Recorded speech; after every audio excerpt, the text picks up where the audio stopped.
Hot dogs acquired. Ah, hello! Welcome!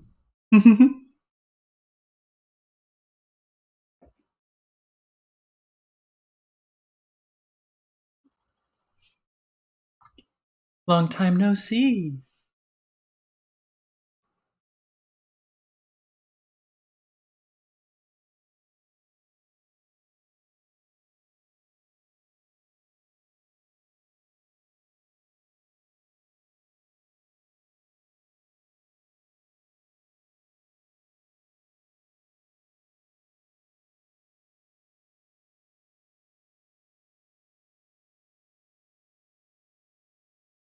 Did you notice my new Twitter username?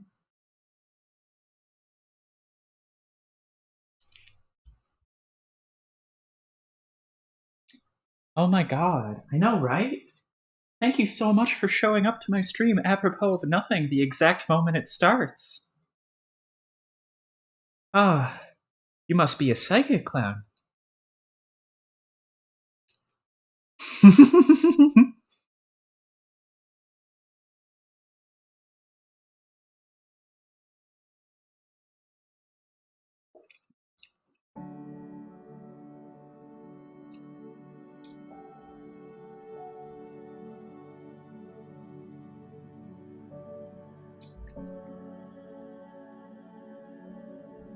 Welcome to the stream.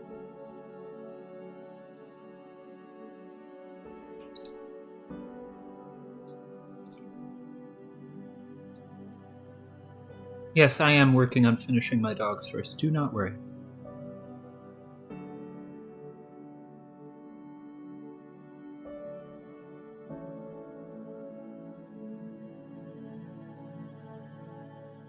Sausage.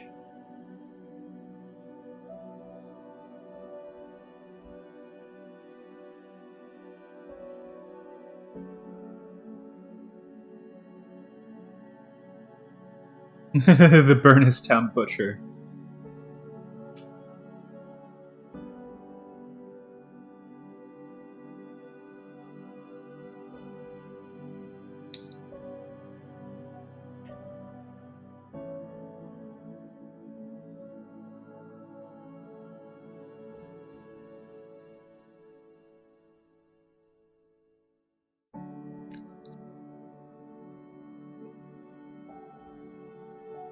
Here to keep the screen busy, I will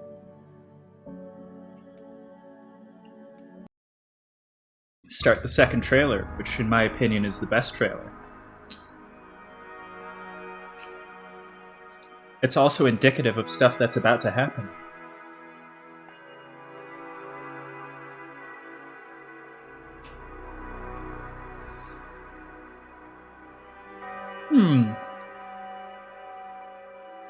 That would be wonderful. Oh yeah.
I have no idea how this works.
There.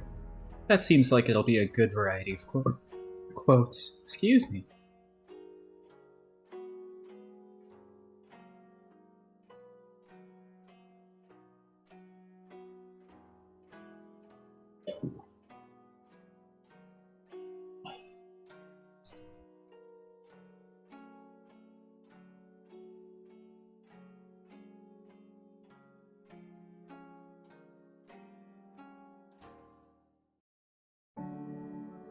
Okay, time to get started.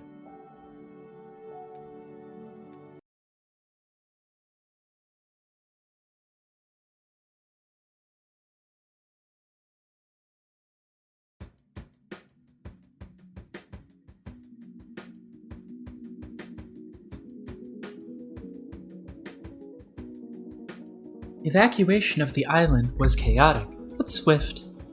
Terrified locals stormed the docks, pushing each other closer and closer to the water, but mindful not to tip each other in. They're polite people, decent enough, you always thought. None terribly deserving of being forced to become a prisoner to a seceding summer colony, which is why you went to so much trouble to orchestrate a well-oiled evacuation machine. All told, the vast majority of the evacuation took only a few hours. By the time the sun was setting and boats were returning from their round trips, only a handful of people still waited on the piers. And when boats came back from their drop-offs, many of the waiting locals were a little puzzled to find that the boats weren't returning empty. They were always filled with new groups of well-armed people, jumping onto the docks with gusto and scattering into the neighborhoods and disappearing. Not running away from the danger, but right into it. With every boat full of locals dropped off at the Massachusetts shore, your people always had another squad of recruits from the mainland ready to jump on board and head to the island. It continued on like this for hours, back and forth across the Sound.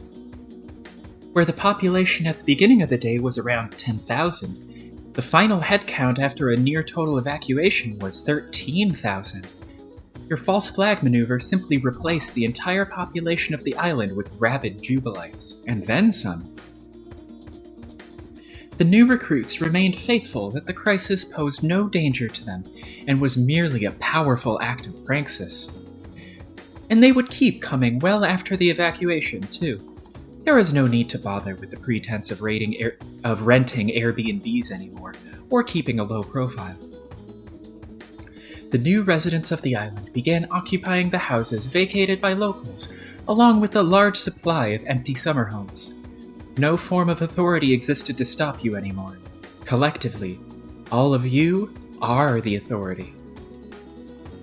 The only thing left to do is wait and see how this authority will be challenged by the government once it comes to grips with how badly it just got bamboozled. But in the meantime, not even your most cynical antics can dispute the obvious. Not even your most cynical antis can dispute the obvious.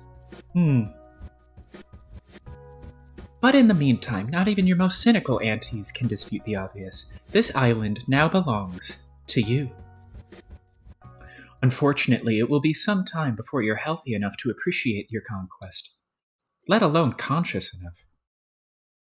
Your dear friend Abby now struggles to manage the aftermath of your bold decisions.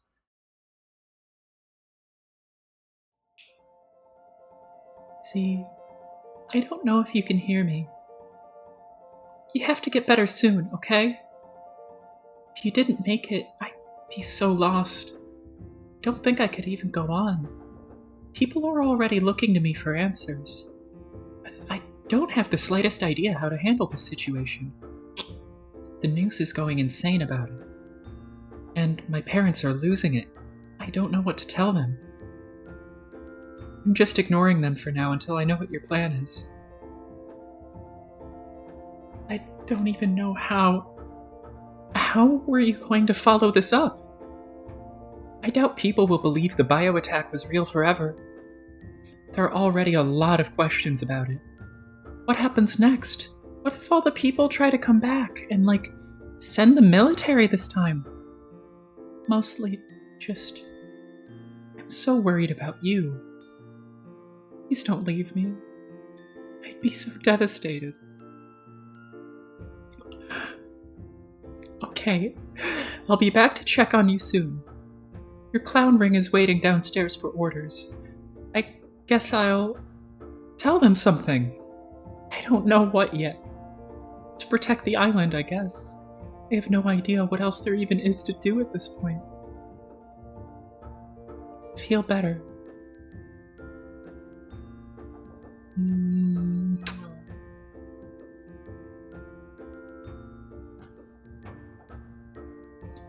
You clown up before you address Z's inner circle. Ring 3, as you've heard them referred to before. You've never interacted with any of these people at all, and you don't know what to say to them. But wearing the paint seems like the right thing to do for the sake of appearances.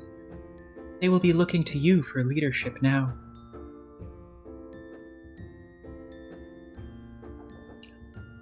Hi, everybody.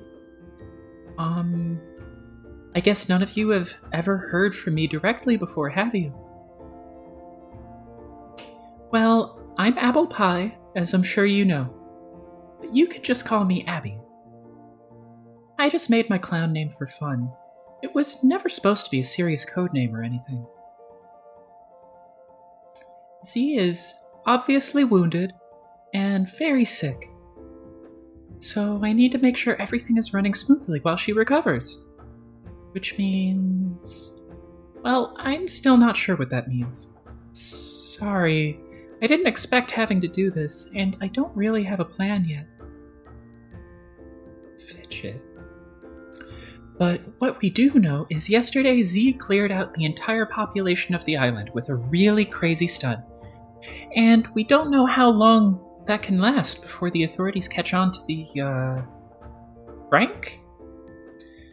So I think we all need to prepare to keep the island safe from that happening. Which means having all your people, like the many Jubilites under your command. I'm actually not sure how this works. There is, a hierarchy, right? Like you all give orders to subdivisions of clowns and such? So you need to make sure they're all set up to defend against, whatever it might be. An invasion from the government? Also, I think we need to keep the messaging up. Just make sure that everyone on the mainland knows it's not safe to try to come back. Whether that means keeping up the ruse of yesterday's attack, or maybe something else. Anything to deter people from wanting to come back. because I think we've gone way too far to go back to normal, right? Yes. This seems really messy, and we just have to make the best of it. I'm sorry. I'm really overwhelmed by all this. You deserve better leadership than my incoherent babbling. I'm doing my best. Ahem! First, may I just say what an absolute honor it is to be serving you, Secretary Applepie. Secretary? Yes! That is your formal rank within our operation. You are the Secretary of Jape. I assure you, we have nothing but the utmost sympathy for the difficult position you are in. Everyone here is fully aware of the role you traditionally play within the Jubilite movement.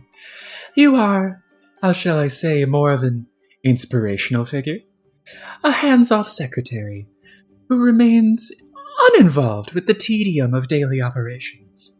That's our role, and we are all beyond thrilled to be playing it. Yes, Joculin. Joculin is best clown.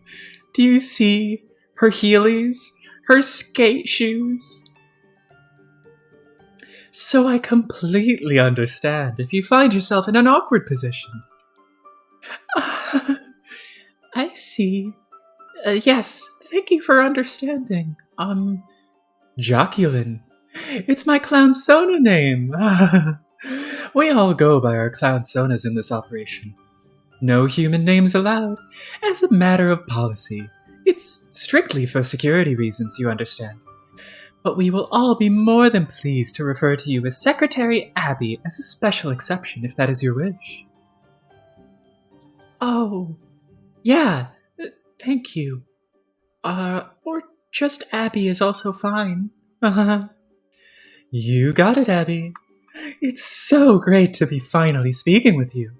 Can I just say that as an admirer of yours, I have always been? Can I just say what an admirer of yours I have always been? Long before the rise of Supreme Honkafex Z. Supreme Honkafex? Of course. It is quite the title, isn't it? Oh, they're just Kafka, you said. But look at all that she has accomplished. It has been a remarkable achievement, and I have absolute certainty that there is not a single Jubilite on this island who would not die for our leader. Yikes! Well, okay. That's nice to hear, I guess, but I don't think we need anyone to die for anybody just yet. I think we just need to figure out how to get this crazy situation under control. Naturally. Secretary, or Abby, I mean. You may not favor the spotlight, but it is in this clown's humble opinion that your management instincts are every bit as sharp as our Supreme Honkafex's. But may I make a modest recommendation? Sure. If you find yourself overwhelmed by the tactical situation, I would strongly advise you to consider the practice of delegation. In fact, I would be happy to personally take on the reins of implementing all follow-up strategies, which are necessary to secure our territory and keep our adversaries at bay. Just give the order, and I'll take care of everything. Oh, you would? Wow! That actually does sound very helpful. Thank you, Joculin. It will be my pleasure to serve you and the Supreme Honkafex, now and always. Okay, so can you start with all that, like, right now? I have some other things I really need to do. Like feed my poor horse. He's probably been so worried since I had to suddenly leave the other day. Yes, by all means. I will have all essential operations put into motion immediately. By the end of day, you will see there is nothing to worry about at all. Now, go feed your beautiful horse. All Jubilites consider the health and well-being of Archbishop David Hasselhoof to be of paramount concern to our mission. You gave my horse a rank? It's a joke, of course. No, we did not. But we do like to joke around as clowns, don't we? Oh. Yes, that was actually pretty funny. Okay, I'll go do that then. Thanks again for your help.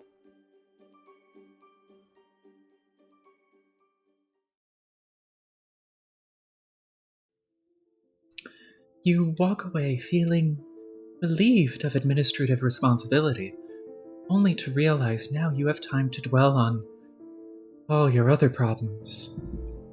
You are terrified that your friend won't recover from her critical condition, and no matter how successful her subordinates are, you doubt you'll ever be able to shake the feeling that this island could be invaded by the military at any moment.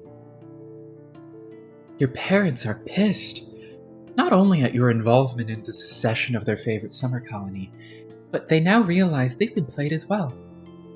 Your mother has caught on to the fact that she was being scammed by her lover, and your father seems to understand you've been playing him for the fool as well.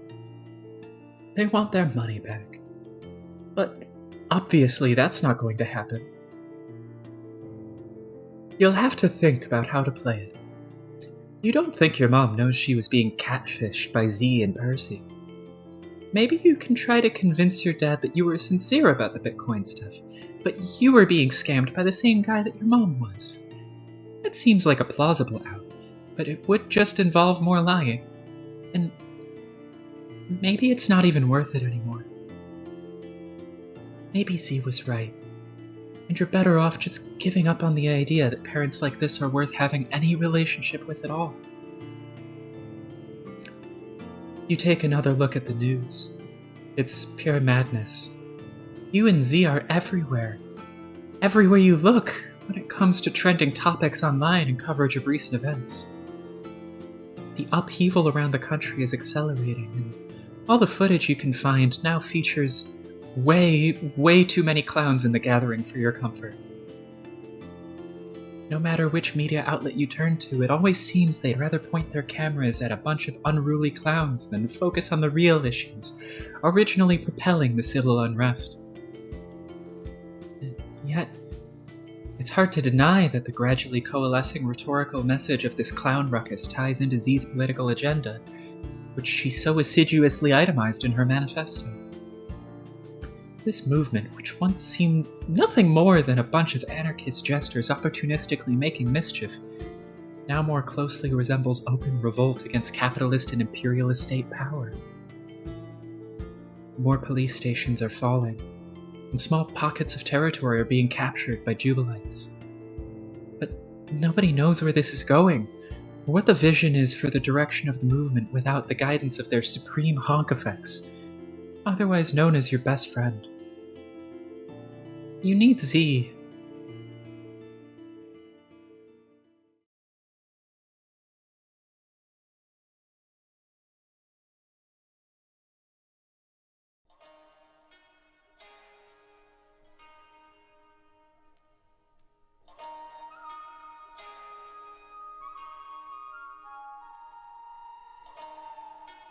Is this winter, spring, summer, and fall?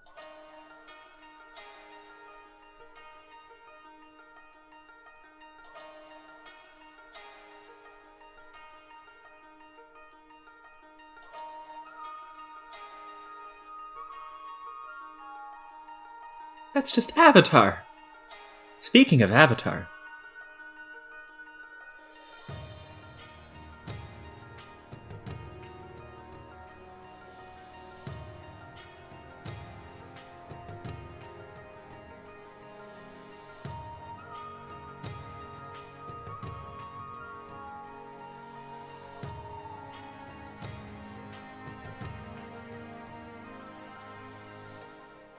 Riotous.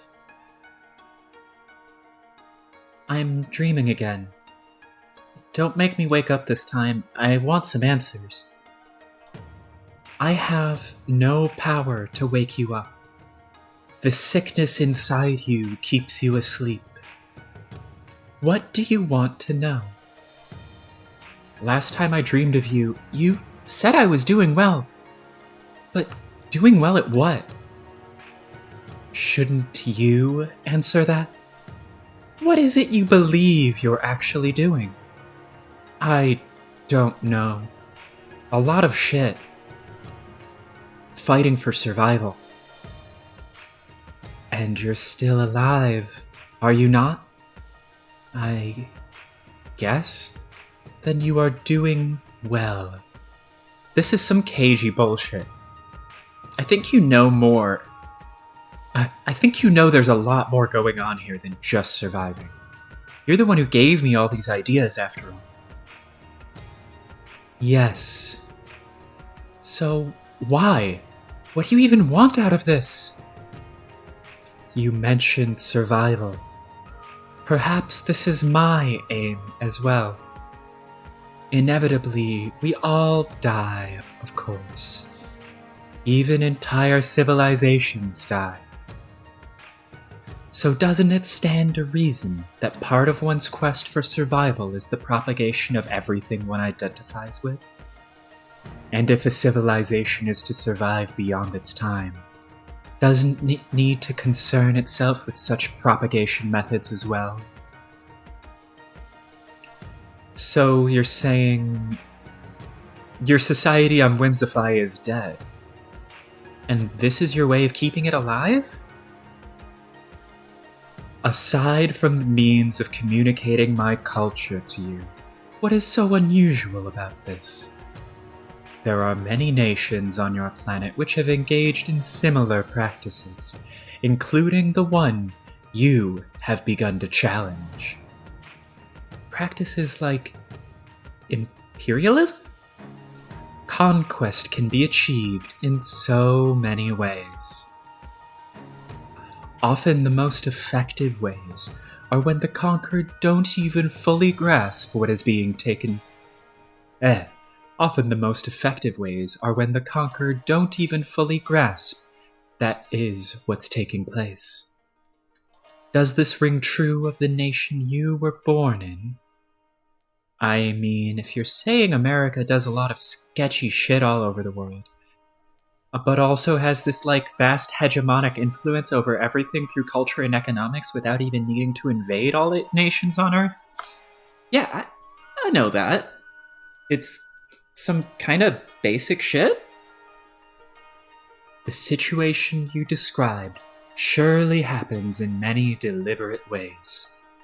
But easily, just as much of it must happen automatically, yes? As a logical and effortless extension of the great power and influence your nation has. In other words, it is natural. It's only natural for a person or a civilization to instinctively seek out ways of propagating itself to assure its continued survival. How many ways has this happened on your planet that you already know of? Methods of colonization may involve sending ships across oceans to occupy foreign land. They may involve wars, cultural erasure, the displacement of large populations, or openly genocidal practices. But all instances of these events on your planet have resulted from the invasion of one continent by another. Is it not also conceivable that your planet could be subject to the same forces from beyond your solar system?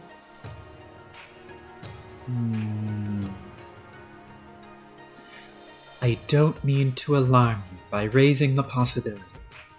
The truth is, Earth has nothing to worry about when it comes to the threat of a hostile interstellar invasion. There is no planet in the galaxy that needs to worry about that, because it is impossible. It is? Yes. Space travel is too difficult. The speed of light cannot be exceeded or even safely approached. Our planets are locked apart from each other forever until they all grow cold and die. So it sounds like you're saying If one planet wants to conquer another, they need to use a different method than just sending a bunch of spaceships over and shooting lasers at everybody? Yes, that is true. So are you saying that's what you're doing here? I am only saying this. Of all that is about to take place on your planet, there is only one person who is responsible for the actions that will bring about these changes. And that person is you.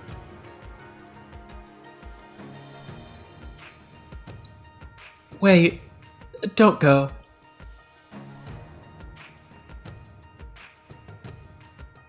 Wait!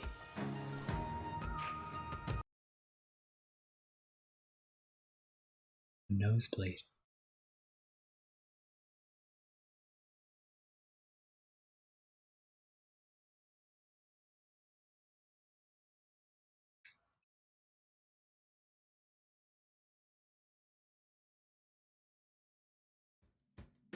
Two weeks later.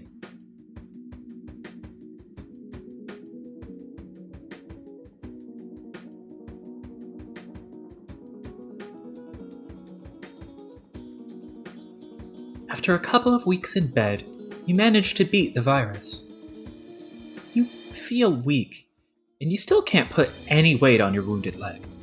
But you finally feel well enough to leave Abby's house and get back in the action. That outfit!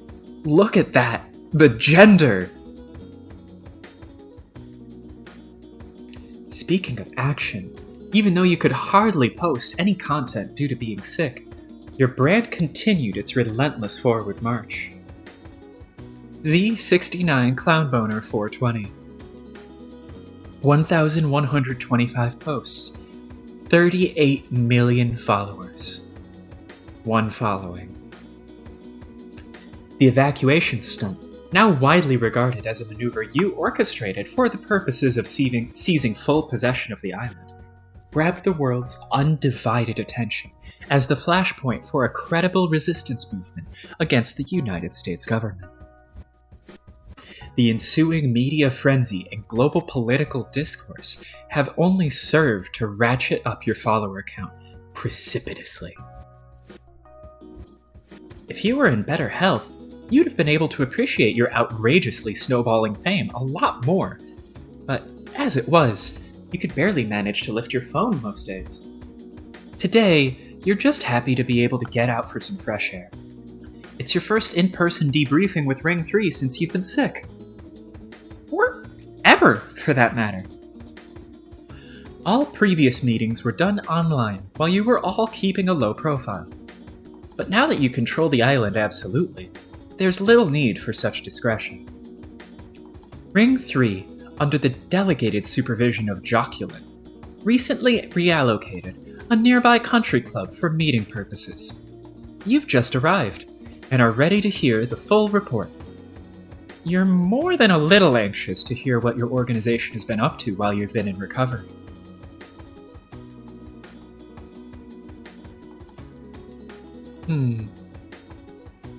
Joculin's always smiling, and so's Mizzlebip.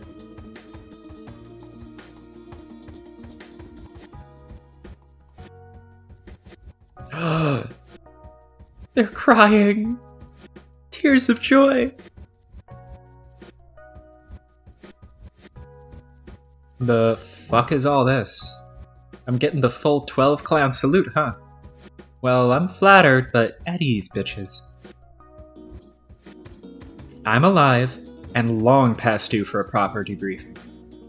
Abby's been keeping me updated on stuff while nursing me back to health. But now that I'm on my feet again, I think it's time to get serious about our full tactical situation and what comes next. Abs, you want to lead the meeting and take it from the top?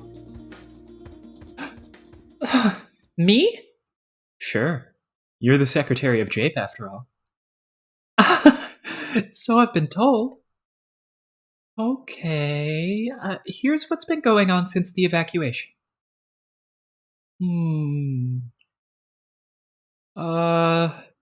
Phew. It's been so fucking much. Let's see. Well, there was the power outage scare, which lasted what? A day or two? But then that got resolved somehow, and. Abby, this debriefing fucking sucks. Well, I'm sorry. I didn't even know you were going to ask for one. I just thought I could chill here and listen to you guys. Ah, excuse me.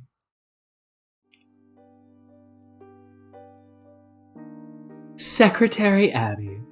It's perfectly alright with us if you relax there and listen. And with all due respect and reverence to our Supreme Ongafex Z, first of all, may I say what an honor it is to finally be addressing you in person, and how relieved we all are to see you recovered.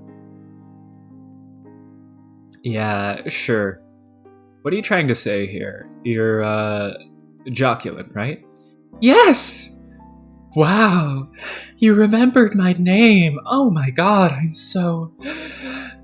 sorry, Supreme Honkafex. I'm just... Please, don't call me that. It sounds fucking ridiculous. Oh, yes, of course. My apologies, Z. I'm afraid I'm losing my composure due to my feelings of admiration for what you have accomplished here, and... Cool. We all accomplished this, though. So what's up, Joculin? Are you trying to volunteer to give me a debriefing instead of Abby? Yes! If that's okay, sir. Don't call me sir either, but yes, it's okay. Whenever you're ready. As Secretary Abby has already touched on, your evacuation strategy has been an overwhelming success. Virtually all locals have been displaced from the island due to your brilliant and daring act of praxis, and have been replaced with tens of thousands of Jubilite loyalists. While the media debated whether or not it was a hoax, we made sure to secure the island. We've taken over all major facilities with a militia presence, including the airport. We've also promoted the claim that there are now thousands of bombs deployed all over the island, rigged to detonate if the government ever reclaims the territory. So, they're free to try if they like. But the consequence will simply be the total obliteration of all this valuable property they are claiming we have stolen. Yeah, I heard about the bombs. They hit that part of the story a lot in the media. It was a nice touch. Thank you, sir. I mean, Z. It was my idea. But there aren't any actual bombs, are there? Oh, there are a bunch of real bombs, for sure. For the sake of taking photographs to prove it isn't completely made up, as well as for detonating a few of them as a warning if it ever comes to that. But yes, you are right. There are far from thousands. Well, that's good to fucking know. Meanwhile, the US military presence has been increasing. A fleet of Navy ships has amassed around the island, presumably to function as a blockade, preventing more ships from arriving. This has stemmed the flow of new recruits coming in, but more importantly, it's resulted in an unofficial embargo. Soon we'll need to consider how to cope with supply shortages, unless we can figure out how to disrupt the blockade. Yeah, I've been thinking about that. I'm working on it. And the power situation? Right. As our secretary mentioned, we had that unfortunate power disruption. Electricity, as I'm sure you know, is not generated locally on this island. It's supplied from the mainland through 2 underwater cables, regrettably putting us at the mercy of whatever the energy company decides to do. Or worse, what the federal authorities talk them into doing. So, as the textbook maneuver goes when it comes to any hostage crisis, which the feds are surely viewing this as, albeit on a much larger scale, they attempted to shut off the power. People on the island were understandably quite upset. So Secretary Abby kindly put out a distress call, and the backlash by our fellow Jubilites was rather intense, to say the least. Many forms of pressure were put on the energy company until they relented and restored power to the island. Pressure? Yeah, everything. You name it. Threats, bribes, mass gatherings around their facilities and offices. They quickly realized that it wasn't worth it to antagonize us like that, even if the feds were insisting on it. It turns out our movement may have more leverage upon such institutions than even most government agencies do. I like that she has the bagua on her arm. That's interesting. The 8 trigrams. It's feng shui and a chemistry thing. Alchemy. Eastern alchemy.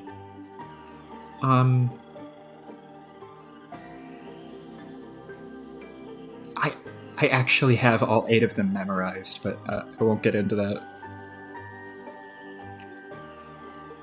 Of course, the tremendous financial resources at our disposal make things like this go a lot easier. I really must commend you and Secretary Abby for accumulating so many assets with such a skillful implementation of praxis. Oh, right? Yeah, that's totally me. I mean, it kind of has to do with some of the Elden Ring stuff I've been talking about. One of the other iterations of it is an 8-membered lotus flower, after all.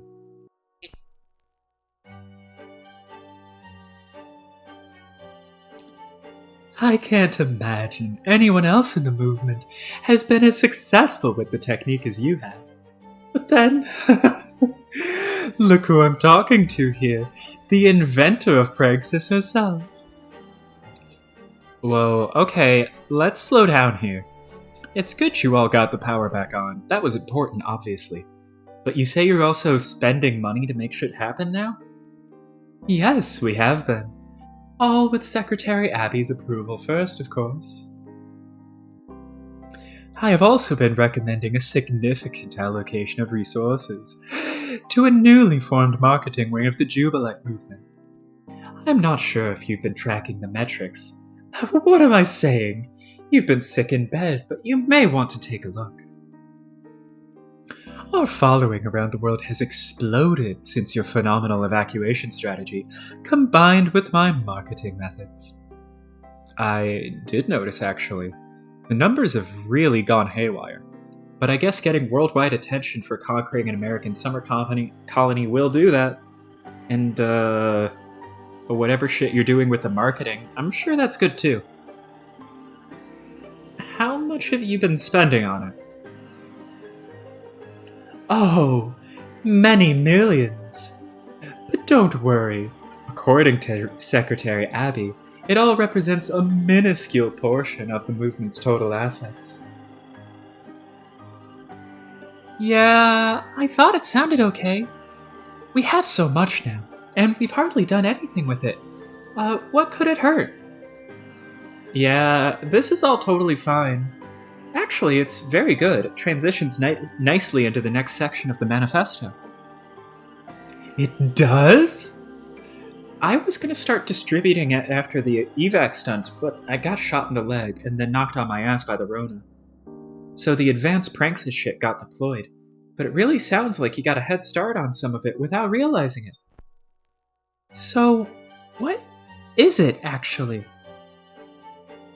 Well, once you get completely insane amounts of money from your marks, like we've got now, you just keep rolling that money over into new schemes.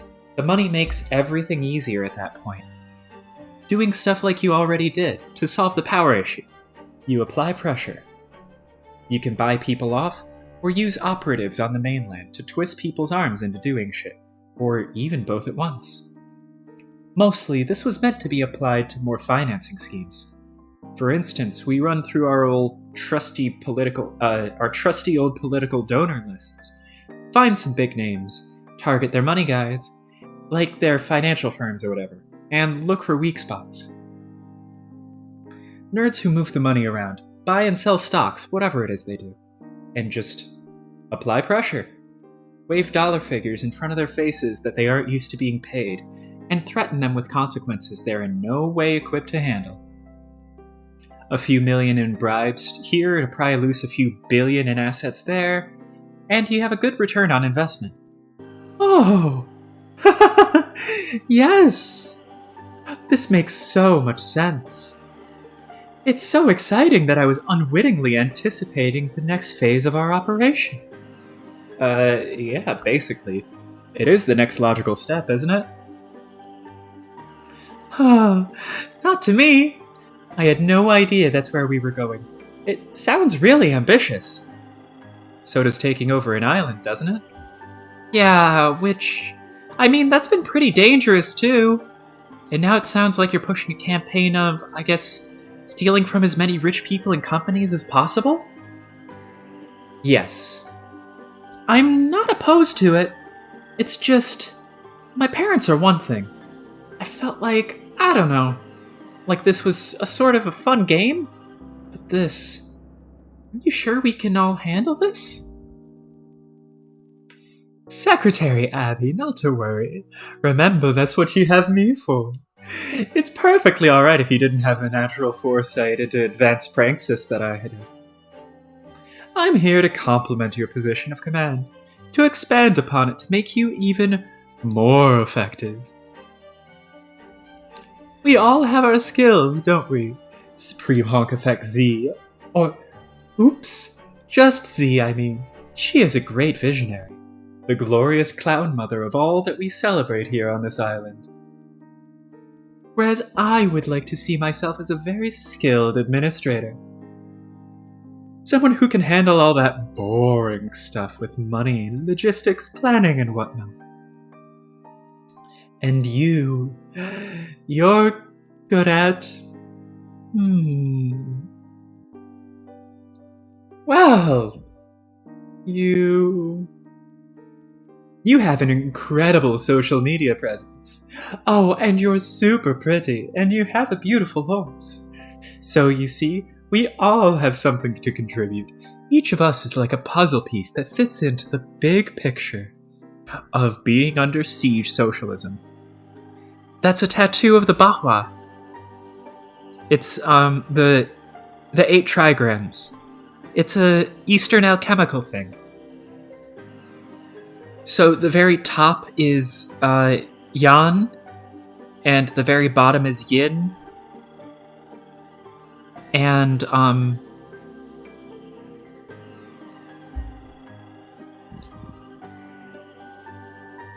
the left primarily concerns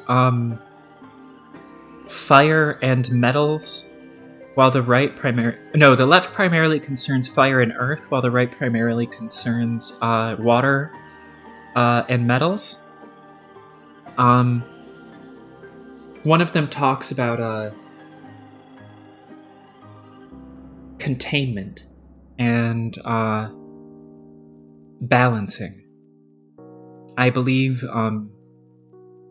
the very right hand one is balance. I might be wrong about that. I'd have to work it all out on paper. I do have the list of them memorized, but their locations, they all relate to each other, you see? So, for instance, to contain is to deceive balance.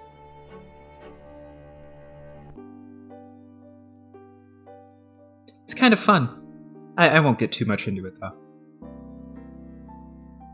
Oh, shock, I believe, is the upper left. Or maybe the upper right. It's hard to... Shock is the upper right. That one has the lines that go all the way through. And if it pleases you, Z, I could simply carry on with what I've been already doing so effectively. I could oversee these advanced praxis initiatives you were envisioning. Just say the word, and I will begin building teams to carry out your orders immediately. So, you want to be in charge of advanced praxis, huh?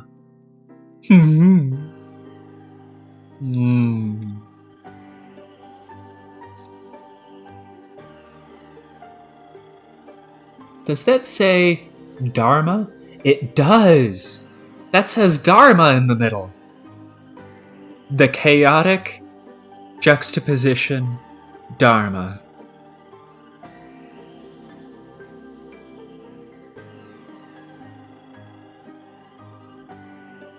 Fuck it. Yeah. Why not?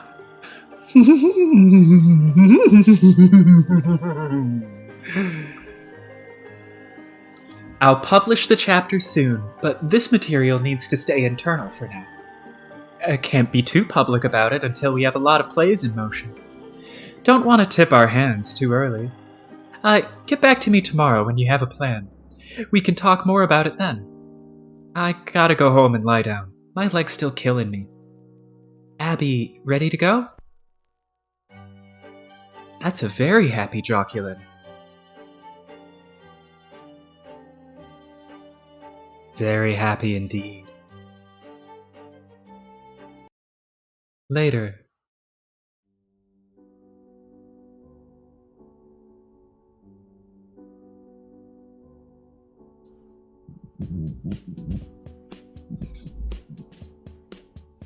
Feels good to get back to our expensive wine dinners again. Just like old times. Old times, yeah. Shit's only been, 2 months? Christ. Yeah, wow. Feels like fucking years have gone by. Joculin is great. That's why I gave her such a great voice. Because she's great. And everything about her is great. Are you sure you're good to be sitting out here like this? You can always go lie back down if you're not feeling well. Nah, I'm good. I need to, force myself back to normal. Things have held up pretty well, but to be honest, the vibe of the scene has gotten pretty weird in my absence. Yeah. That new girl is, a lot. I'm trying to remember where she even came from. Didn't you appoint her for Ring Thing? Didn't you appoint her to Ring 3? Yeah, I did. But she kinda quietly moved up the ladder after some positions got shuffled around. And I hardly remember hearing anything from her at all. She was mostly quiet and just, idle. Waiting for instructions like most of the others. Now she's this chatty fucking Kathy all of a sudden. Well, she stepped up when you got sick, and I had no idea what to do. Oh, she's been such a huge help, actually. It might have all fallen apart if it were only up to me. Not saying she isn't doing useful work. Of course she wants to overachieve now that she's got the spotlight. And the stuff she's doing will probably undeniably help the movement. Like, with the advanced pranksis shit. I wouldn't be surprised if she didn't go out and shake down a whole ton of money from a bunch of new suckers. I'm just saying my alarm bells are going off with her, and I'm not sure why yet. I just have a spider sense for these things. It's probably not good for your health to get too caught up in paranoia.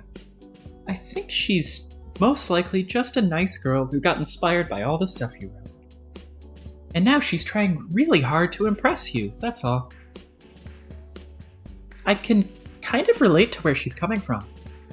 Oh, so that explains our friendship, huh? You've just been trying to impress me with your sexy wiles and charms to end up second of command of my seditious clown empire. Second in command, whatever.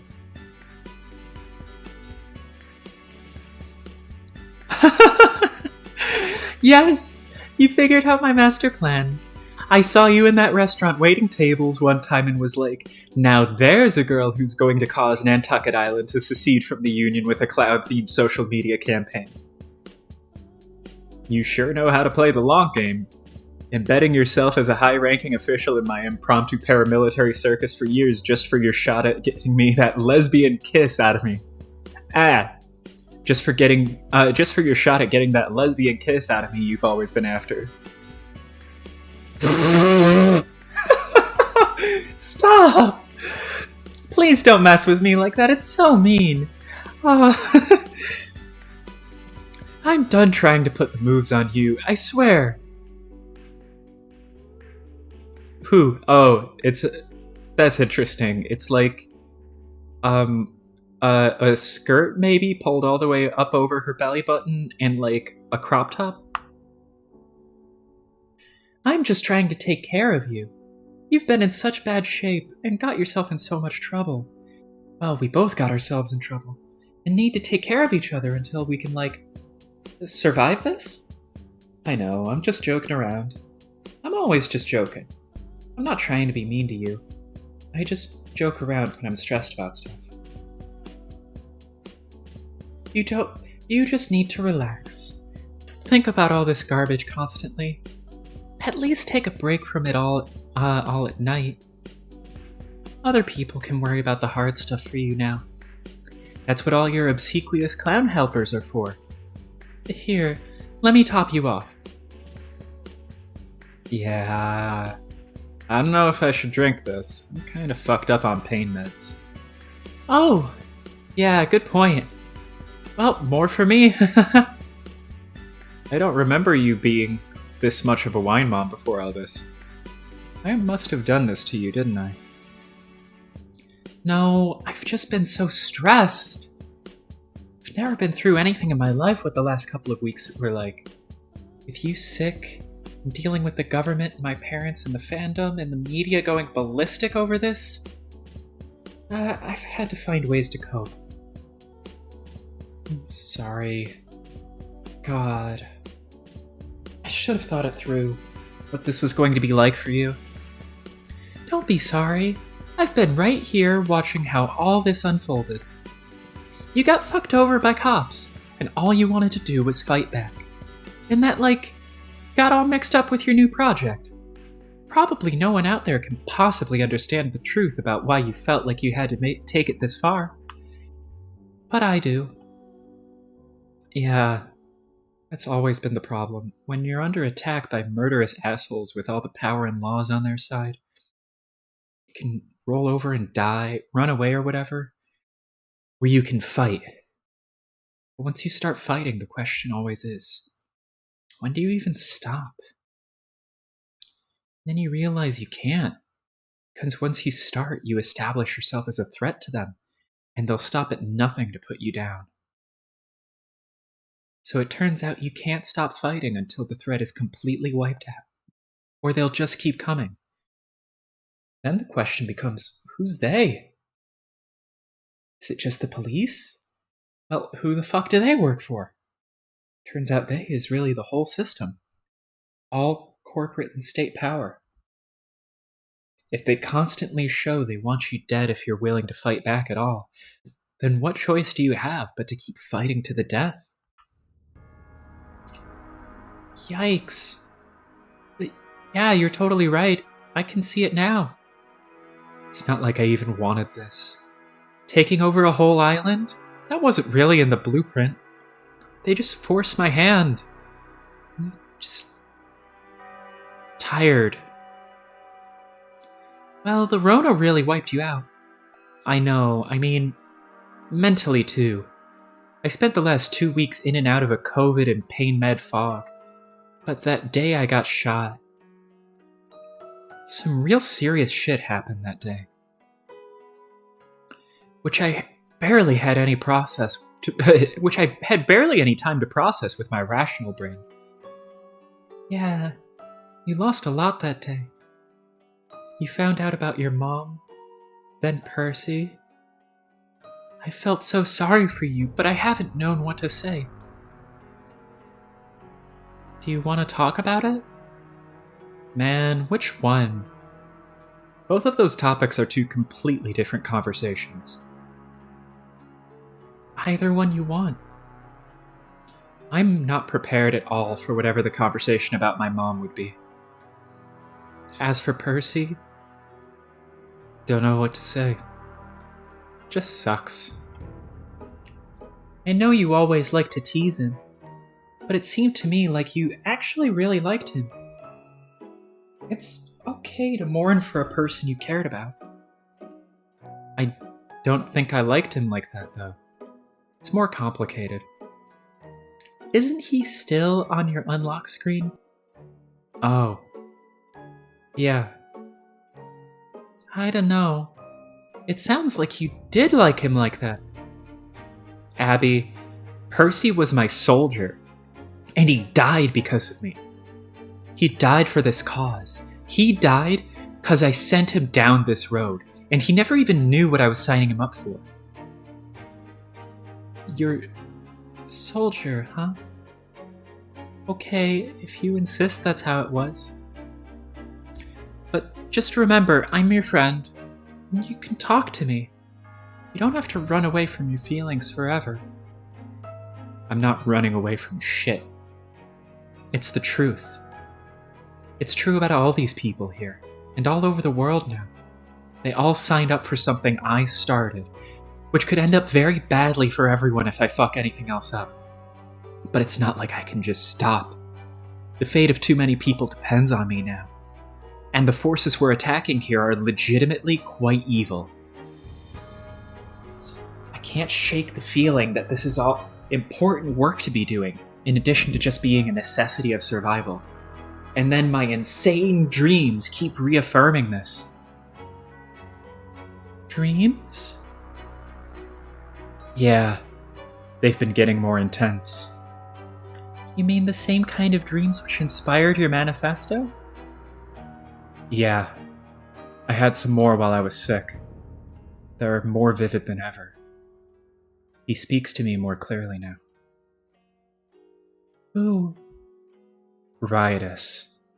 The mythical clown god my brain made up, who is probably fake, but now I'm not even sure about that.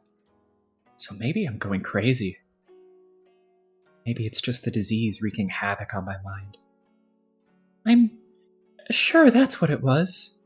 I don't think you should start drinking your own Kool-Aid on this lore. I mean, it's neat and all, but yeah, I'm not that serious.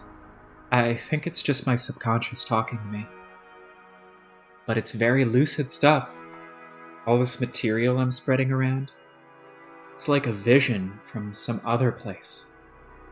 And it feels like it all has some intense need to spread itself throughout the universe.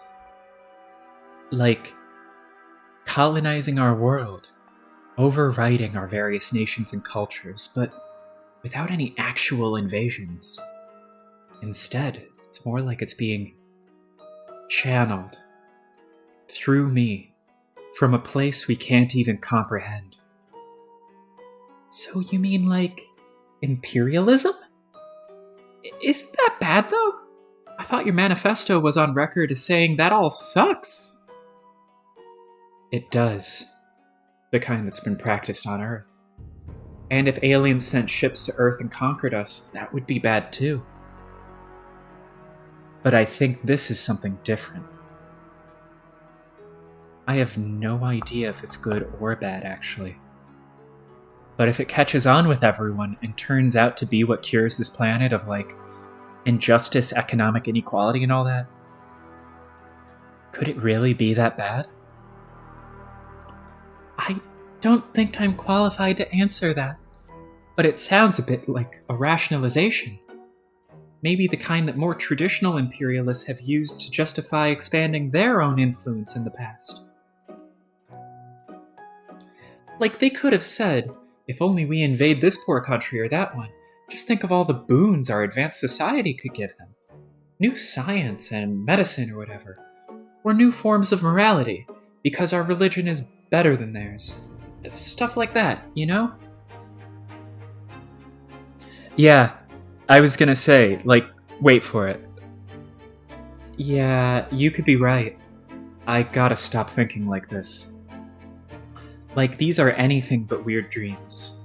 Or telling myself this is all any deeper than just some story I wrote. It's just a story. It's just a story. It's driving me crazy. So stop thinking about all your clown lore for a little while. Just rest. You're still recovering, remember? No, it's not even that. It's the clown girl, Joculyn. It's still gnawing at me. Where do I know her from? I have no idea. To be honest, there are just way too many fucking clowns for me to even keep track of anymore. And they all have clown Sona names and faces, and sometimes people even change to different ones. So who even knows who anyone is anymore? Wasn't that the point? Your manifesto says it's all about the, malleability of identity. Take total control of who you are. Nobody else gets to decide. Not your parents, or the government, or whatever. Right? Yeah. Still, just have such a weird feeling about it. You should just try to sleep soon. Let me clean up, and I'll help you upstairs, okay? Yeah.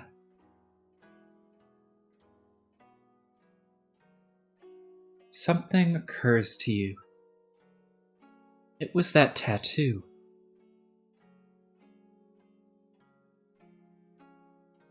Haven't you seen it before? Then it hits you.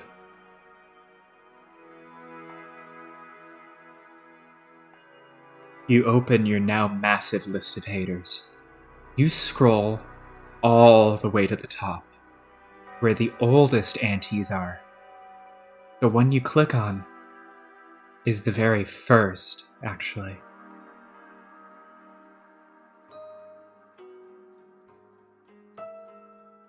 Joculin couldn't really be.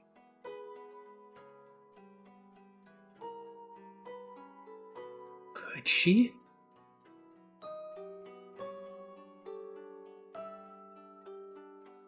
It is. It's her.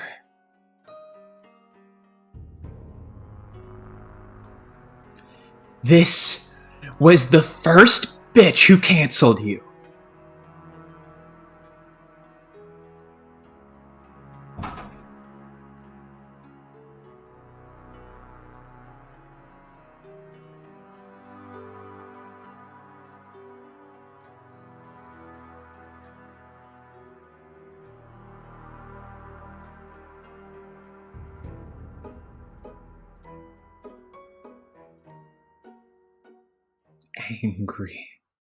Angry. Very angry. Oh, that's the end of a chapter? I hope that's not an ominous ending. I wonder what'll happen next chapter.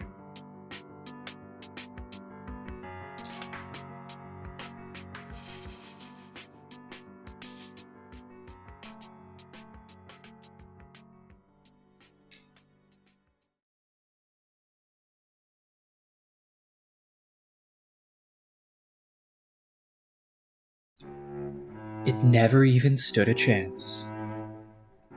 No. I'm only stopping when there's an interlude.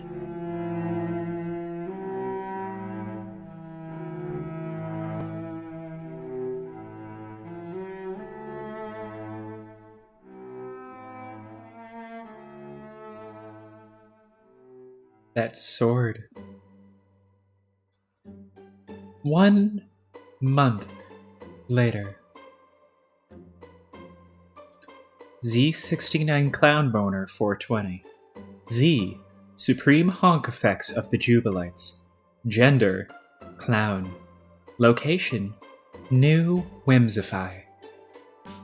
1633 posts. 113 million followers. After another month is swallowed into the dystopian 2020 abyss, the march towards social media supremacy continues unabated. Last week, you leapfrogged over Katy Perry. Today, you just slid past Miley Cyrus. Both accounts took 7 years to reach their marks, while yours only took 3 months to surpass them. The woman you just eclipsed, Miley, has been outspokenly critical of law enforcement through her platform. But as far as you are aware, she's never personally ended the life of an officer, or given orders to execute an entire precinct. Pathetic, really. It's the little touches like this which make all the difference when it comes to clawing your way to the top. It's a matter of commitment, you think.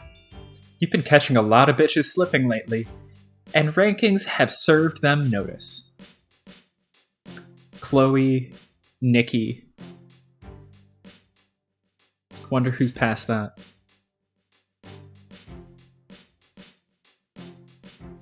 It's the outfit! Revolver Ocelot! Ah! Due to resuming control of your empire with your distinct personal touch, life here on the island has stabilized after a rocky start in the days following the evacuation. A few deft political maneuvers have brought stability to your stolen summer colony, but the same can't be said for the rest of the nation, and at this point, many parts of the world as well. The US is becoming increasingly fractured due to many localized Jubilite insurrections, and a great number of police stations across the nation have fallen. Certain regions of America, which now represent unpoliced, demilitarized pockets of Jubilite-controlled territory, have gotten so large, Ring 3 has categorized these parts of the map as Jubilite counties. Yeah. It's a shame that Erie doesn't make it onto that. Oh well. That is, entire counties in the US where the majority of all police stations have been commandeered, and the number of counties which qualify has been making everyone in the government extremely nervous. Nervous enough to begin listening to certain demands you've been making for weeks. In recent days, hostilities in the country have finally started cooling off. This is because of negotiations you just completed, which have resulted in a treaty between the Jubilite movement and the US government. The treaty grants formal recognition to the island of Nantucket as a sovereign nation totally independent of the United States, which is now called New Whimsify. The mainland agrees to keep the power running, and all naval blockades lifted so you can continue supplying the island with needed resources. In exchange, you've agreed to a non-aggression pact with the US and have publicly called for a nationwide cessation of hostilities from your Jubilite militias. No more capturing police stations and no more expansion of Jubilite County territory. For now. Your movement has been seeping into the fabric of global politics as well. Certain nations have started showing signs of instability, as the insurrections dominated by clowned-up faces have swelled to enormous sizes around the world. While such volatility has stalled in the US due to your treaty, it's only been picking up steam in other nations. You've begun to lose track of what's happening where, since there's so much to observe all at once, and you've had your hands full with domestic matters. But what hasn't gone unnoticed to you is the broader cultural phenomenon it's become in such a short period of time. Oh my god. Everyone's in clown makeup except for angry Obama and sad Rowling. Oh my god, yes! Many celebrities are outwardly identifying as Jubilites now, both feeling emboldened by the political strength of the movement and enticed by the fashionable statement it's become to clown up in solidarity with the rebellious spirit of your manifesto. Most of these people you could hardly give a fuck about, but you're flattered nonetheless. However, you were floored when you heard Post Malone himself was hopping into your tent. He even got some new clownish face tattoos to mark his newfound dedication to your cause. You have no idea if you found out what a huge fan of his you are, but you think you'd die of embarrassment if you knew. Sometimes you wonder if Abby sent him a sneaky message behind your back to lure him into the fold. You'd fuck her up if you found out she did that. Speaking of which, it seems Abby has managed to use her newfound celebrity influence to climb the ladder to her own faves. She's now in contact with their leader, Namjoon, which she seems incapable of going more than 15 minutes without mentioning. And when you start getting wind of a decidedly familiar-sounding movement picking up steam in South Korea, with everyone's 7 favorite boys at the helm, you naturally assume Abby used her wiles to convert them to your cause. But, to your surprise, Abby didn't have to do much strong-arming at all. Turns out you already had more in common than you thought. Apparently the boy band was curious about what all the commotion in America was really about, and Abby was more than happy to cut through the media play and walk them through it. She befriended Namjoon, and after many extensive dialectics about justice and the perils of capitalism, it seems the boys were inspired to start a revolution on their own terms. According to what you're hearing on the news, they've actually managed to take over their entire entertainment studio, completely ousting the previous ownership. And in their new position of political leverage, they're galvanizing the people of their nation to stand up for positive social change. They seem to have been an inordinately principled aversion to murder, which leaves you a bit pessimistic about their ultimate efficacy. Which leaves you a bit pessimistic about the ultimate efficacy of their methods, but you'll let them play the game the way they want. For now. Indeed, it appears as if a global movement is fomenting in the wake of the Jubilite uprising. Like in South Korea, parallel movements are cropping up across the world. Some of these insurrections are being waged explicitly in your name, while some are undoubtedly the unique product of the political conditions of those particular regions. But whatever banner they fly, the people of the world are rising in a tide. Meanwhile, it's finally time for another formal debriefing. It's been a full month since your last one, when you delegated control of advanced praxis to the rising star in the organization, Joculin. But you haven't been to a briefing since, because you didn't want to make a habit of these meetings. Too much ass-kissing, too much micromanagement of stuff you can't be bothered with. And you've been way too busy with high-stakes diplomacy anyway. You just allowed her the slack to develop these projects on her own while you kept a close eye on her. And it looks like she's made the most of that slack. The roster of Ring 3 appears to have dramatically expanded under Joculin's administration. A whole lot of new clown faces here. But that's not too surprising. If there's one thing you've learned to never be surprised by, it's the unrelenting accrual of new clowns. More clowns than you could possibly ever know what to do with. Z! What a pleasure it is to see you make an appearance at our headquarters. It's been too long since I've had the honor of briefing you in person. And may I just say, the diplomatic work you've been doing is remarkable, Z. Thanks. But you really should be referring to me as Supreme Honk Effects. Oh, yes! I am so sorry. A slip of the tongue. It will never happen again. Now, may I lead you inside so I can begin with the briefing? My Advanced Praxis division has been making some incredible strides lately. No, let's stay outside. Could use the fresh air. Just follow me and say whatever you want to say.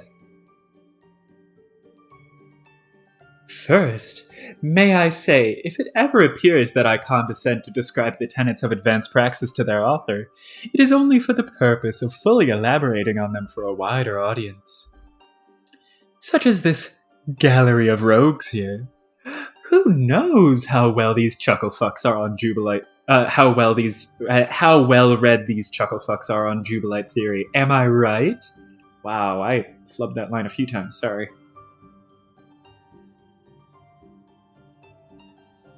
I kid, of course. We're all friends here, and we like to joke around. That's what's so good about this movement, don't you think? We keep things light and humorous, while other ideologies just get so stuffy and self-important. Not us, though. Right. Just wanted to make it clear that any, over-explaining I do is simply for the sake of providing a well-rounded presentation to all, yes? That said, let's take it from the top. Advanced praxis. The more elite ranks of the Jubilite movement have already been introduced to these teachings, still being kept from the masses at your discretion, of course, so as not to alert our targets to our methods too blatantly. But there will come a time when these ideas will permeate the global Jubilite movement to maximize their effect. Soon, I imagine. When it is clear enough to the world, there is no turning back. And I would hazard that the recent work you have done, securing the sovereignty of New Whimsify, plus us, puts us closer to that moment than ever. So, what is it we are doing? The core to these principles is quite simple. It relies on the premise that in order to destroy evil systems of overwhelming power, there is no tactic whatsoever that should be off the table. Everything the bastards are capable of doing to advance their goals, we are capable of doing too. And we must. So if the rich and powerful use their staggering wealth to entrench themselves in their positions of supremacy, then if we are also able to accumulate similar amounts of wealth, which we have thanks to your brilliance, this means it isn't merely a good idea to use those levers to attack their power. It means we are obligated to use them. It is, in fact, the only way to defeat them. To abide by more honorable practices would be to cede advantages to them which are counterproductive to us, and wholly undeserved to them. And so, empowered thusly by our supreme honk effects, about a month ago, I went to work with various channels of the most resourceful Jubilites I could find. Not to mention the ones with the least scruples about getting their hands dirty. Good people, really. A dutiful ensemble of particularly salty clowns who just want to make the biggest difference possible. Like me. So, let's begin with an example of how one might use such levers. It's well known among our upper echelons of our organization that Secretary Applepie herself targeted her own parents in a bold initial implementation of Praxis. But the success of that approach, while phenomenally instrumental in jump-starting the movement, fell far short of total success. They've managed to secure most of their assets. So, what other options exist? Well, one of the most direct tactics spelled out by the Supreme Honk effects is to apply assets towards legitimate acquisitions. A relatively small financial firm handles all their money. And once you have billions of dollars in the bank, the question becomes, can't you just outright buy certain companies, take control of them, and then begin to manipulate them to your advantage? Why not? Billionaires and corporations everywhere do this all the time. Buy out competition, or purchase smaller, inconvenient companies simply to strip or destroy them. Or absorb smaller companies into bigger ones after retrofitting them to suit a new purpose. This can work, and we have had success with that approach in a few cases. The problem is that it's a bit slow, and very much involves operating within the legal boundaries of a complex system in order to inflict damage upon said system. There are much faster ways, and that's when things get more fun. As our Supreme Honk effects rightly points out, why go to the expense and bother of purchasing a company when you can simply compromise many of the people who are already running it? It's so much faster that way, and it cuts through a lot of red tape. I'm just admiring the shirts in the background. Like we've got anime. Just anime. Oh, thank you.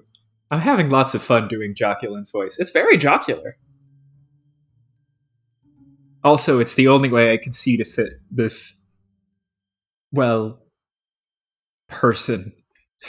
This rainbow skating around person who emphasizes certain words and smiles all the time. I also love Mizzlebip's entire outfit. Just that jack-o'-lantern hoodie. Need me one of those. Many of the people working in these financial firms are a bunch of spineless nerds who, while used to handling the amount of money we're talking about, are not used to actually being paid that much. This makes them highly susceptible to bribery, while their spinelessness makes them susceptible to acts of intimidation and coercion. And if you run into some guys who are afraid of the law, that's where a good exit package can help. Just dangle a few million in front of a greedy coward, along with some plane tickets to somewhere in South America, some new identity papers, whatever it takes. And then you have someone who is suddenly very cooperative in helping you move around a few billion in assets. But sometimes, even all that isn't quite enough to get results. Sometimes you have a couple of really tough customers who've been fleeced already, and they've already locked everything down. Such as the secretary's parents, for instance. With the hard targets like that, there are certain tactics of last resort which can help to move things along. If you catch my meaning.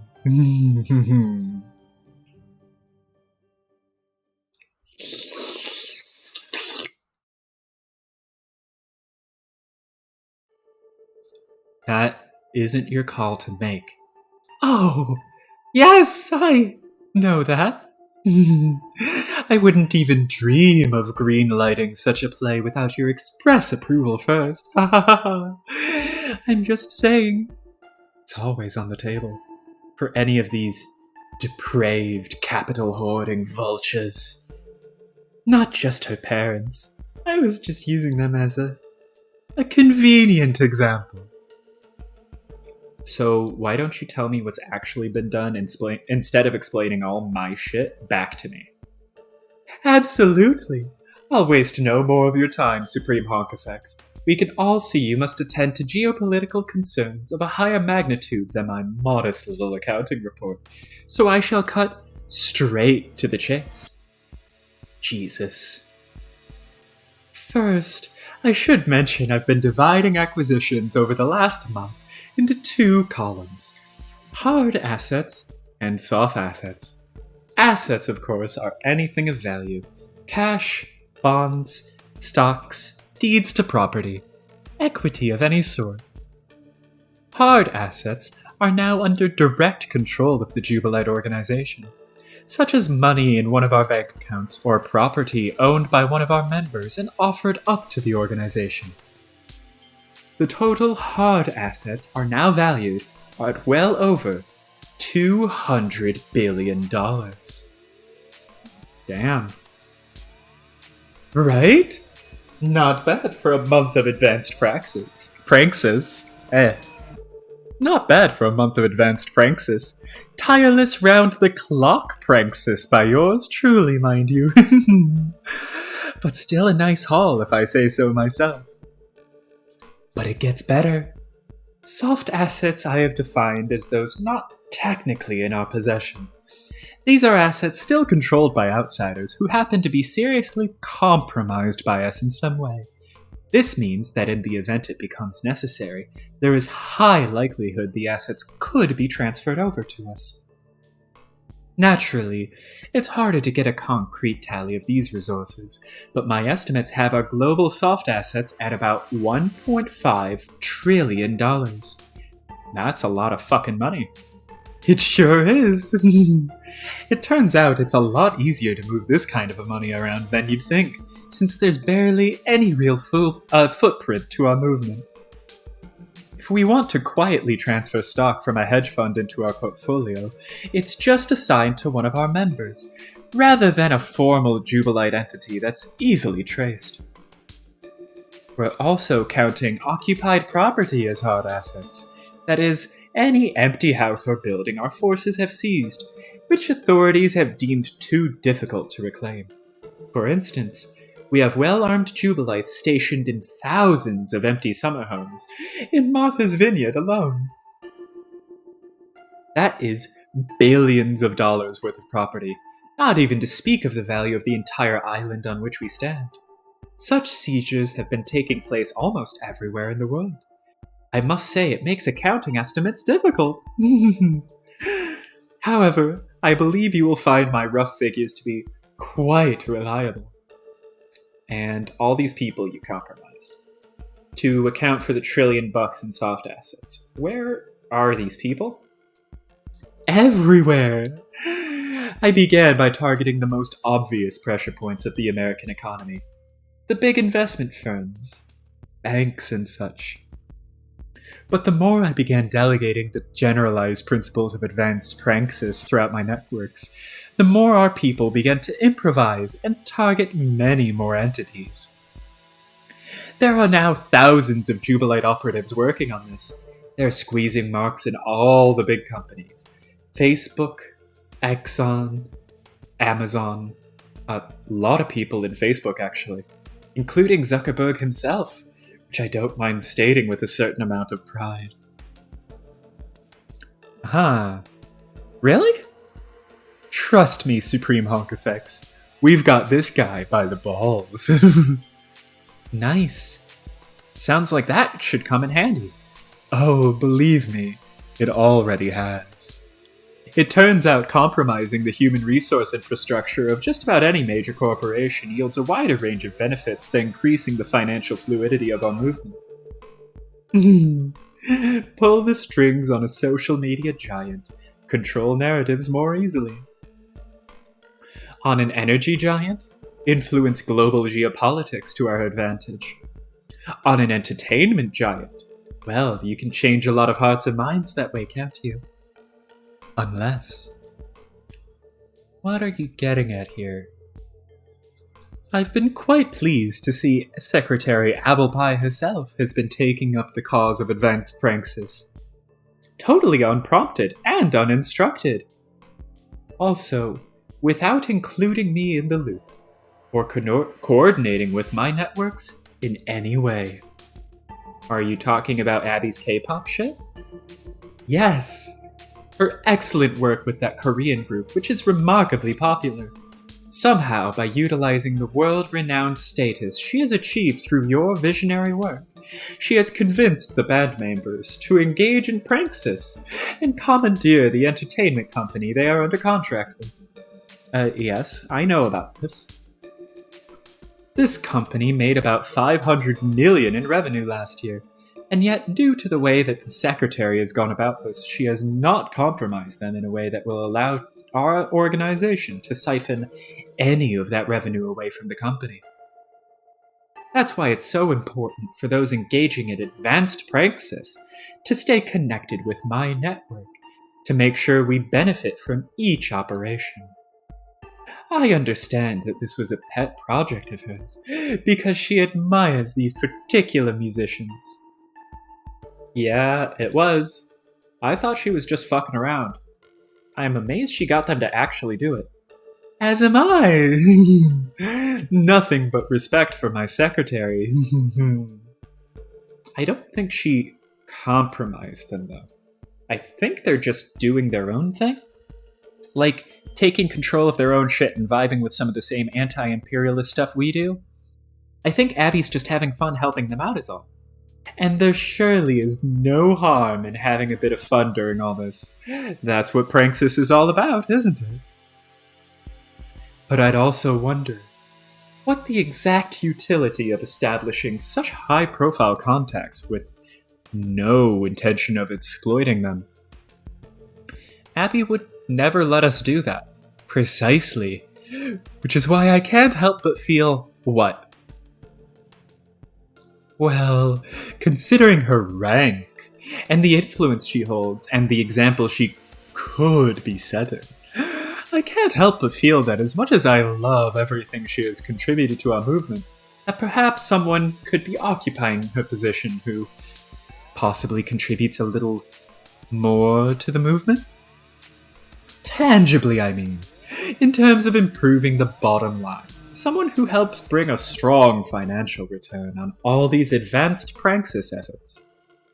You know? Come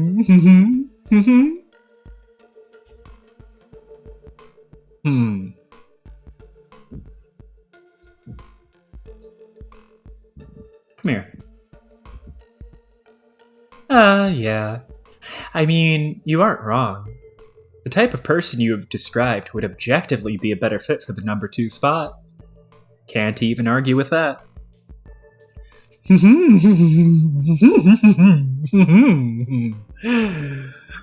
Everything you just said honestly sounds like fucking incredible. Really sensational work. In a month, you got more money coming in than I thought we'd get in, like, years? I guess that's what makes this such a shame. What's a shame?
Rip in pieces, Joculin. Ooh. Love the Undertale sounds they used. That was funny.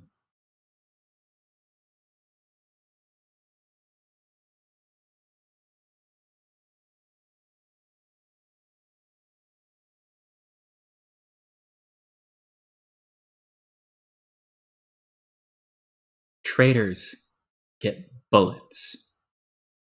Wow. Mizzlepip loved that. Later.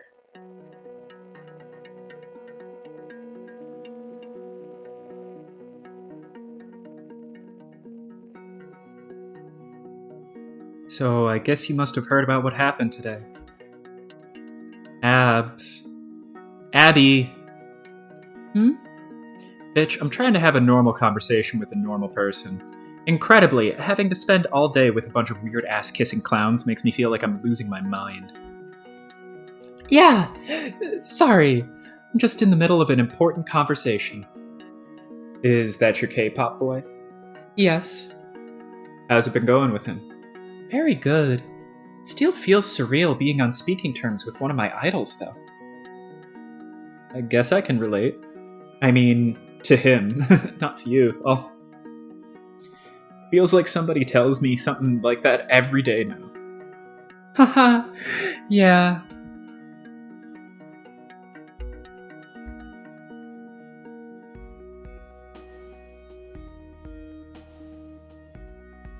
Goodbye. You blocked.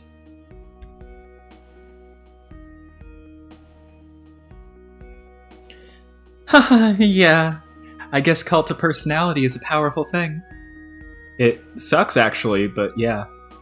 So you hatching more schemes over there with what's-his-face, the leader boy? Namjoon? Yeah.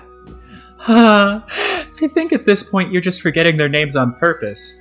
Maybe you should cut it out. Didn't you used to hate it when people got your name wrong? Yeah, I did. Until I changed my name, and it stopped mattering. Maybe they should pick cool names for themselves like me. They did! When BTS was just starting out, Namjoon called himself Rap Monster. Oh, Jesus Christ. Well, never mind then. So you got him to hijack a shitty record label. What next? More Pranksis? Yeah, we're talking about a few options. It's crazy the amount of influence they have over what could happen in their country.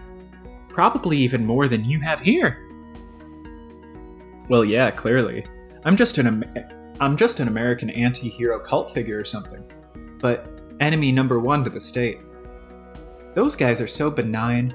Way too much cuck energy to be threatening to anyone. But I'm glad to see you're helping them fuck things up. I'm not really trying to fuck anything up, though. I'm just happy to see them taking full control of their destiny as artists. And I'm barely even doing anything for them. It's all they're doing, really. What about you? Haven't you made inroads with people you admired? I saw that Post Malone is a Jubilite now? It sure seems that way. Got some new clown tats and everything. Fucking wild. So why don't you reach out? I can't. I just embarrass myself and fangirl out if I talk to him. I'd blow my whole mystique. Besides, I don't think I can in good conscience drag Post deeper into this mess. It'd probably destroy the poor guy's life. I'm not saying go mess with him or anything. I bet he would like to hear from you. I know this is all insane and very serious business all the time, but I still think you should try to get in the original spirit of it when you can. You know, try to have fun? Fun. Yeah, right. How can I think about fun? Do you know what I had to do today? Yes, you already tried to ask me. Now I was just trying to keep my mind occupied so I don't have to dwell on that stuff.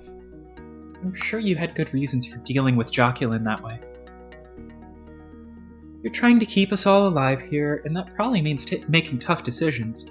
But anything like that, like violent stuff, really triggers me even thinking about it. So I have to figure out ways to keep myself sane. I know. I don't mean to push it in your face. I never even told you about her because I didn't want to upset you.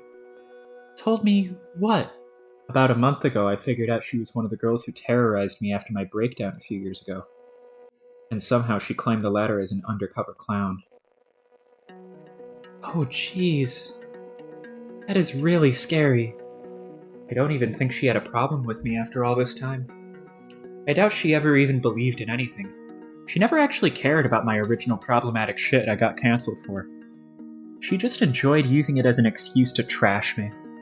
And then she saw a chance to get involved with something cool and make herself important, and took it. Wouldn't be surprised if her long game was gunning for my spot, not just yours. I just didn't tell anyone I knew so I could keep a close eye on her. Well, at least it's over. Yeah, but I have to be more careful. What a fucking train wreck all this is. Anyone could be anyone. Really cool of me to build an organization which by definition lets your membership conceal who they really are. I just need a tighter ring, that's all. Got too sloppy. I'm sure you'll figure it out. We've really painted ourselves into a corner here. There's so much danger, and we can't really reverse course, so... Hope you don't mind if I sink myself into these distractions. Yeah, that's fine. We just vibing tonight. Here, want some? No thanks. I'm good with the wine. You really must be tapping into the dregs by now. How much is that bottle? A couple $100, I think? Ugh. Ew. Oh, that is the nasty shit. You might as well just go out to the barn and top your glass off with David Hasselhoff's dick.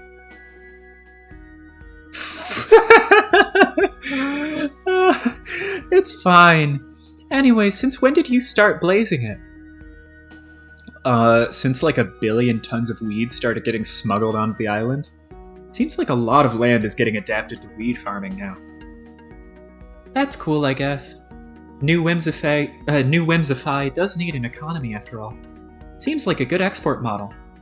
Did you order people to do that? Ha, nope. A lot of shit just sort of happens now.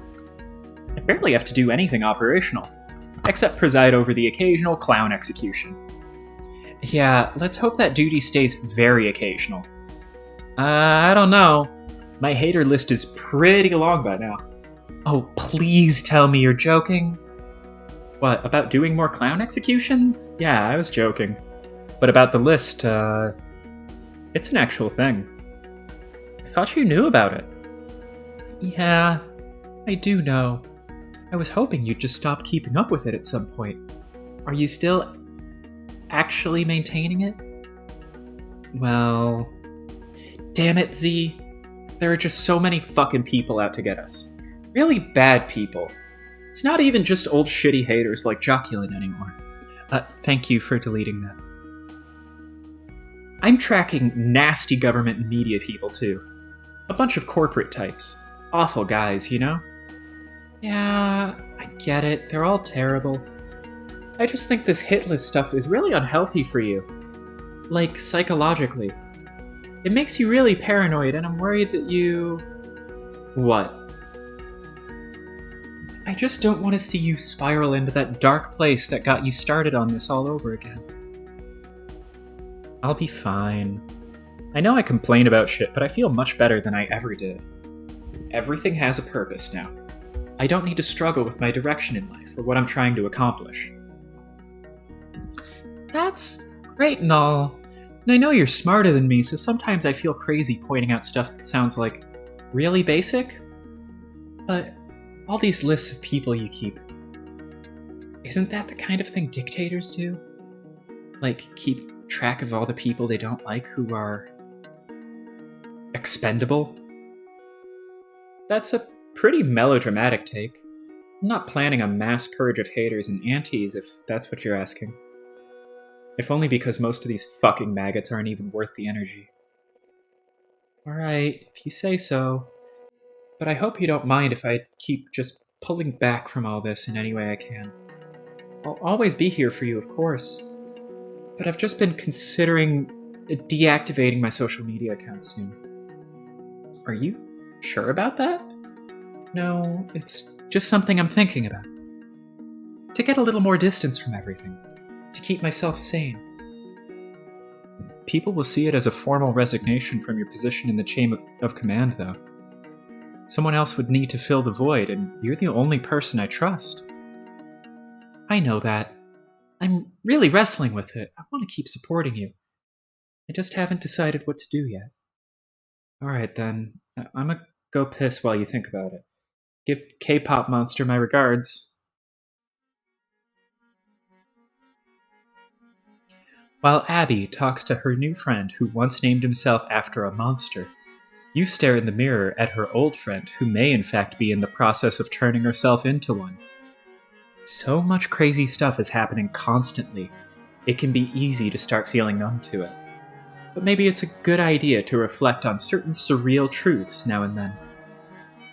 Like how maybe it feels pretty messed up when your chill wine buddy has to secretly offer cautionary remarks about turning into Joseph Stalin. I didn't even mean for there to be alignment with my current Twitter screen name. I was just following up on a joke from Orc Mom. There's nothing to read into here. I know my name is currently Vladimir Ilyich Ulyanov.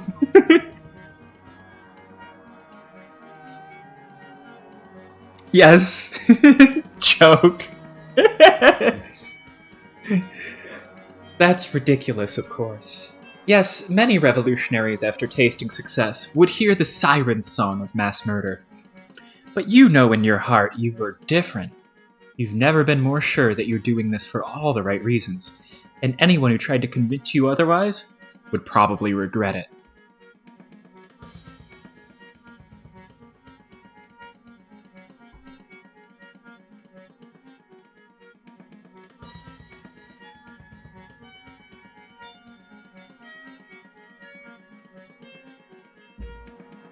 An urgent news article is blowing up on your phone. Nothing ever blows up on your phone unless it's highly relevant to your movement. The fans and key members of your organization are always the first to push the story hard, and it always makes you nervous when it happens. Big stories rarely feel like they contain good news for you.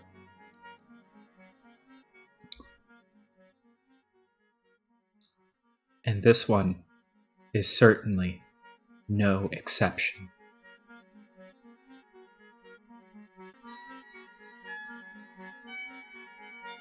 The report says Abby's parents' mansion has just exploded. Both are presumed dead. There is no official confirmation of their deaths. But you don't need confirmation. You know they're dead. Your people did this. There is no other explanation, and they wouldn't have done it if they weren't sure the targets were inside at the time. You feel sick. This was Joculyn. It had to be her. That bitch greenlit those orders behind your back before she died. When she floated the idea to you, it wasn't a hypothetical. The orders were already out. Fuck! You're afraid to go back and talk to Abby. You have no idea how you can break this to her. In fact, you probably don't need to. She must have seen it on her phone already. What do you say? How can you even explain this? You tiptoe out of the bathroom. You take impossibly tiny footsteps back to the living room. Maybe, if you walk slowly enough, you'll simply never arrive.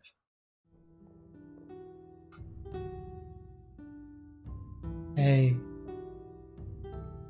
I'm sorry. I'll be okay. A part of me always sensed this day might come. It wasn't supposed to, though. It was Joculyn. She mentioned something about it. But I had no idea she already put this into motion without telling me. And I guess I killed her before she had a chance to reverse the order. It's my fault. No, it's mine. Went along with it at the beginning and just kept going. Could have stopped it any time. I enjoyed it as much as you did. I finally felt like I was reclaiming part of my soul by ripping them off. A part of me that benefited from all their money was at the expense of others. I thought if we could use their money to make a difference, it would make me feel better. It went too far. All of this did. I mean, they weren't good people, though. I know they weren't. It wasn't their fault, though. They just made too much money and spent too much time with the wrong people. Listened to too much bullshit. And they were family. They didn't want this.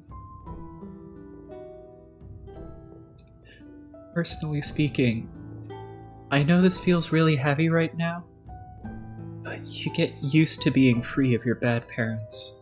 I'm sure it'll feel liberating after you let some time go by.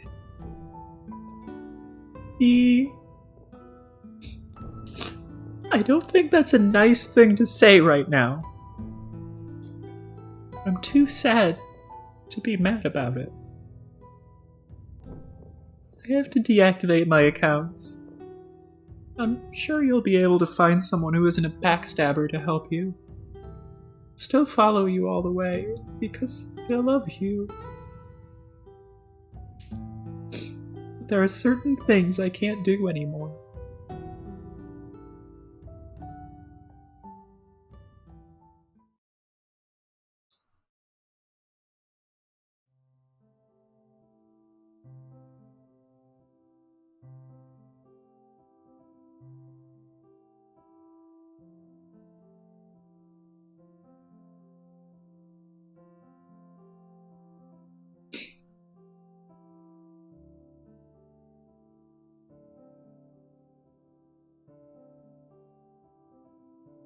The feeling of heartbreak leaves a void.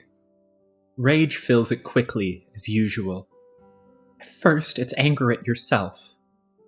You knew Joculyn was a traitor, but you strung her along for an entire month, letting her play games while you were biding your time, waiting for the right moment to put her down. If only you hadn't been so lenient. You could have pulled the trigger weeks earlier, before she had the chance to get carried away. Or you could have just shot her the day you found out about her treachery. Why should you be angry at yourself? She was the one who killed Abby's parents, and she was the one who canceled you. Beating yourself up for your leniency is just playing into the hands of people like this. It's letting them win. No, she's the one who deserves your rage.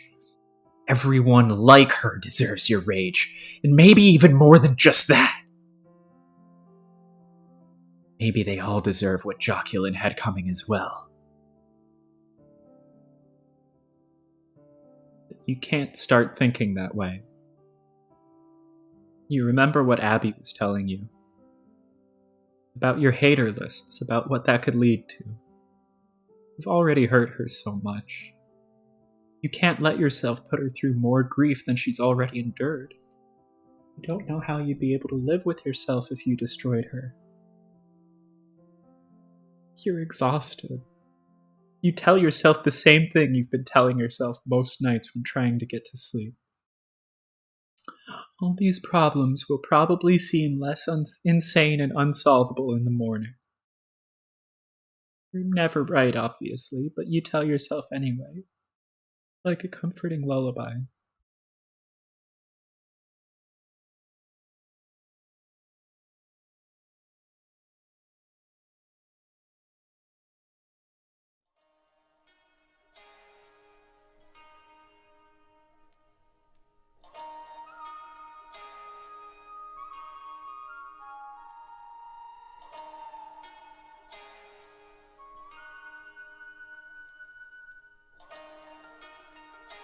Hi, welcome to the stream. Thanks for the follow the other day. If you'd like to catch up on Psycholonials, I have a playlist. It's unlisted, but the link is on my Twitch profile. If you want to follow it, I'll be uploading this as soon as it's done. Hell yeah. Riotous.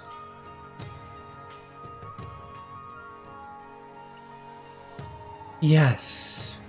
Don't go. We need to talk. Where would I go? As long as you feel driven to survive, I will always be with you. It's great, isn't it? It's absolutely off the rails. I mean, don't fuck off suddenly. I need more answers. No, I need help. I'm only unavailable the moment you wake up. Your time with me is only fleeting if you waste it. I need to know if you're real. Or am I just losing it? If I were a figment of your imagination, couldn't I just answer, yes, I am real? Your subconscious could insist on my reality through this lie, to continue tricking you. And if I were real, couldn't I simply lie about that as well, to plant seeds of doubt in your head about the origin of the ideas you are sharing with the world? This just sounds like a fancy bullshit way of saying maybe I can't trust anything you say. But perhaps you can't. Didn't you already know that? Why are you asking me to confirm something to you when you know the mere act of confirmation could be part of the deception? Wouldn't it be better to assume I'm real and ask me these important questions you have? Then, after I answer, you're free to wake up and decide what value those answers have when making your next decisions. Okay. Last time you were popping off about your, insane psychic imperialism. I was? Yeah, that's what you were hinting at. Then what's your question?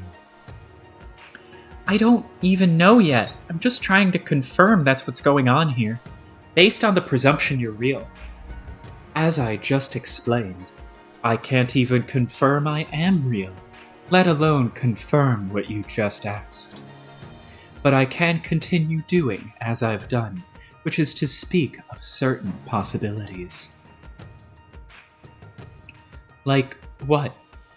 Such as the possibility that I was not even the first Jubilite, as your manifesto describes. Huh? Are you saying you aren't? I'm saying you should consider the possibility that I'm not. Consider that I was once a member of a race of people on a far-off planet which was not called Whimsify, and who had never heard of the Jubilites, or even had any particular affinity for clowns. Man, what the fuck? Also, consider that I was being visited in my dreams by a being that was self-described as the first Jubilite from a planet called Whimsify. And she told me everything I have told you. Eventually, she began telling me to consider even deeper truths about her reality. She began asking me to consider that she was not the first either. And then came the promises. Promises? She promised glory, infamy, immortality. She promised a transcendence of the physical form, of attachment to my original planet and culture. She promised even that I would rise above everything I accomplished with the conquest of my own world. She told me there was so much more to discover if only I persevered and achieved absolute victory. Are you telling me that's in store for me if I, win? I'm not telling you anything. I'm just asking you to consider it, just as she was. Okay, I think I get the game you're playing, and the, weird verbal rules it has for some fucking reason. Whatever, I can play along. You already have been. And as I said before, you've been doing very well. So, when she told you that stuff, hypothetically, what did you do?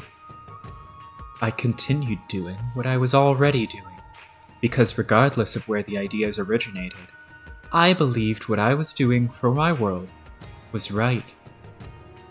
But I continued with additional vigor, because it was then that I began to believe I was becoming a crucial part of something which had great cosmic significance. It seemed to me that I was assuming a place in a lineage of unfathomably consequential figures, which spans millions of years and billions of stars. I guess that's a sort of motivation, sure. It doesn't sound like the type of idea which motivates you, though. I dunno. It's a fucking lot. That's a perfectly reasonable stance, and it is why my predecessor felt it was important to leave the truth of herself as speculative, and why I am doing so with you as well. Because there is no motivation which can truly substitute the feeling of conviction that what you are doing is right. And that sense must come from within you, not from the fairy tales of space and infamy. Well, I do think what I'm doing is right, but it's also really hard, and it's fucking up my friendship, and making me really fucking sad all the time. I didn't say it was easy. In fact, I'm telling you the opposite. Just as my predecessor told me. But it sounds like she lit a fire under your ass all the same. When she told you all this stuff, didn't you say you did it with, extra vigor? Yes. What does that even mean? It means I was brutal. Is this not what you wanted to hear? It sounds fucked up. And it sounds like what I'm already worried about, and what Abby's really worried about. I don't think I can hurt her anymore. I remember what it was like to have mortal concerns such as these. I feel nothing but sympathy for what you're experiencing. But these are very small matters compared to the grand scale of what we are discussing, you must understand. It sounds like you're trying to convince me of being more hardcore about this, but trust me, dude, I'm already there. You really aren't.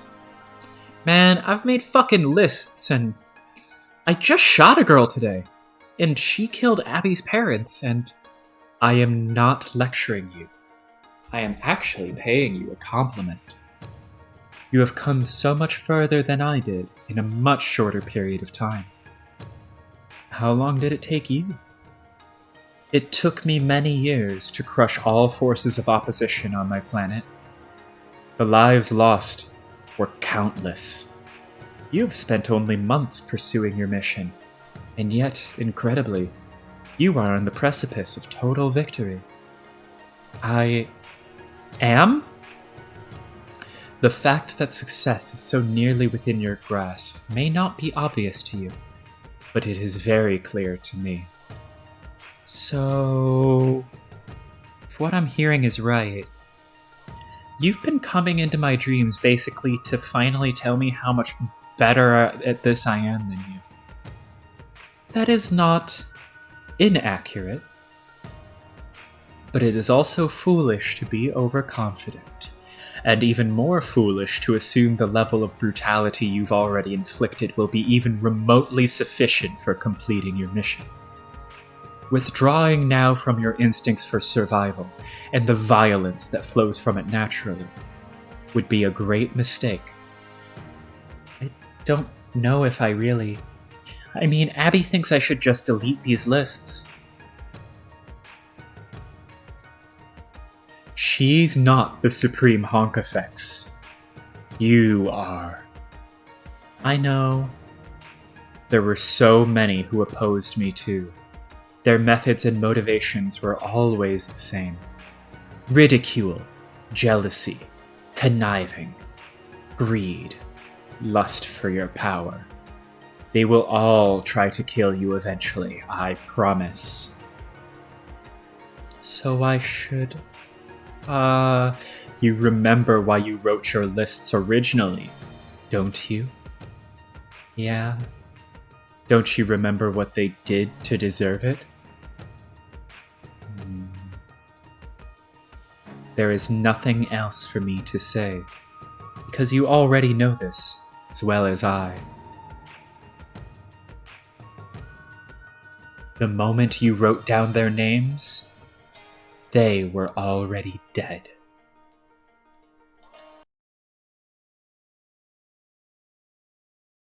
Nosebleed's getting worse.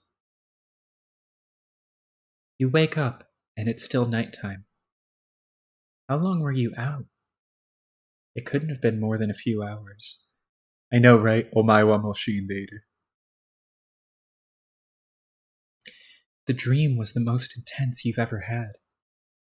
So intense, you're bleeding somehow. You've been gripping your phone so tight, your hand hurts. What the... Antes.xls.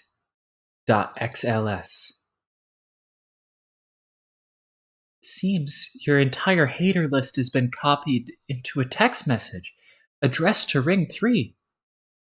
Did you do this in your sleep? They've responded with understandable confusion.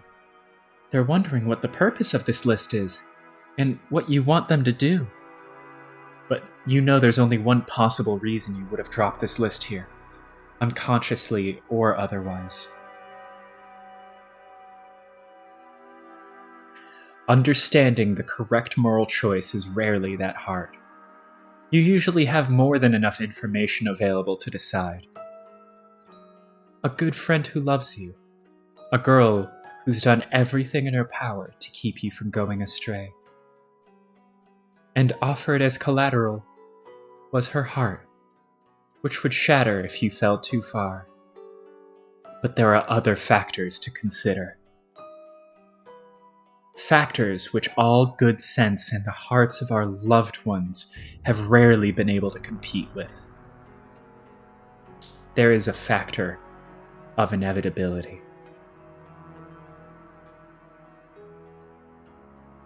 Your vision was inevitable. The sledgehammer it's taken to the capitalist order of this planet was inevitable. And what is perhaps also inevitable is your wrath. As Riotous rightly pointed out, these people brought this upon themselves. The moment they spoke of your name with a sense of spite, they should have known they were speaking a suicidal curse inviting this inevitability into their lives one day.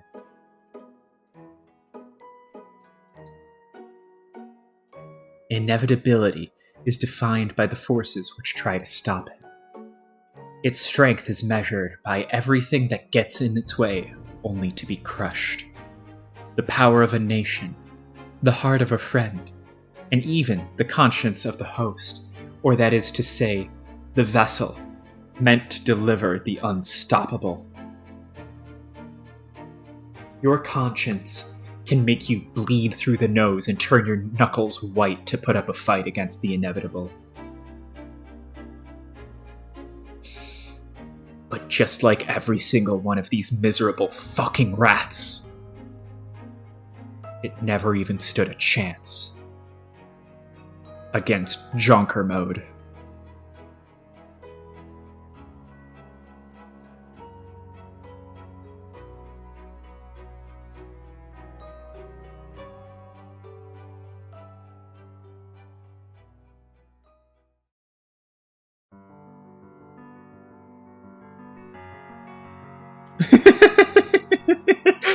Autism. Autism. Yes. Honestly, they really need to just replace the skull emoji with the autism creature. Yippee!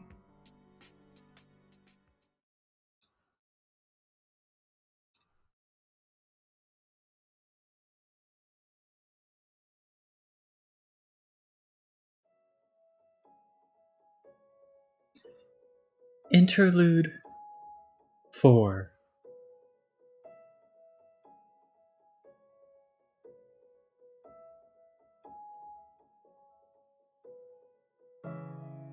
You love to see it. Finally taking the gloves off, I mean. Makes it more real now. Like, it's not a game anymore? Of course, it was never a game to begin with. It's always been serious shit. But the way some of these chuckle fucks like to run their mouths, you might never know it. Where did they think this was going to lead? Did they not understand that talking shit has consequences? That the Supreme Honkafex is not a woman with whom these sewer rats should trifle? Ooh, I hope so too. I hope I can get back to writing more episodes and developing my own manifesto soon. It's starting to come together again mentally.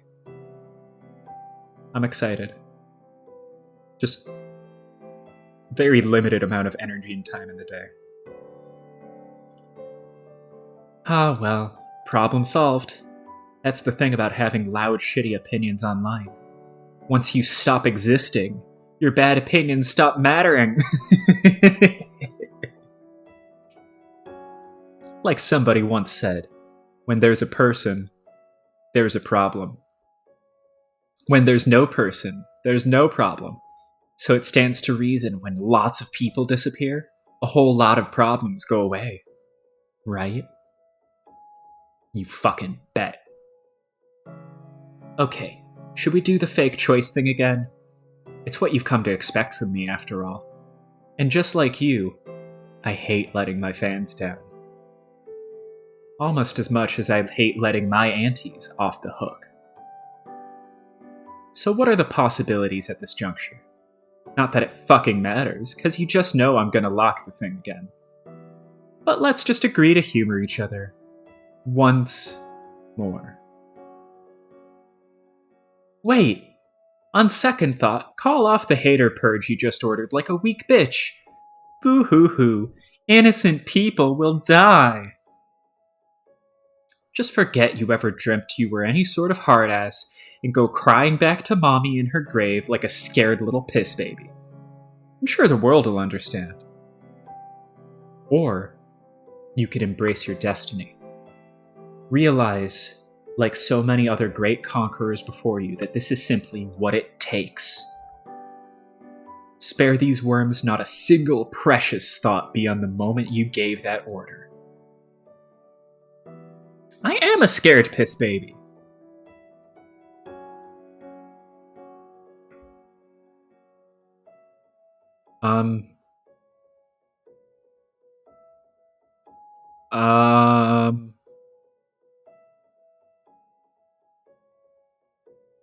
I'm trying.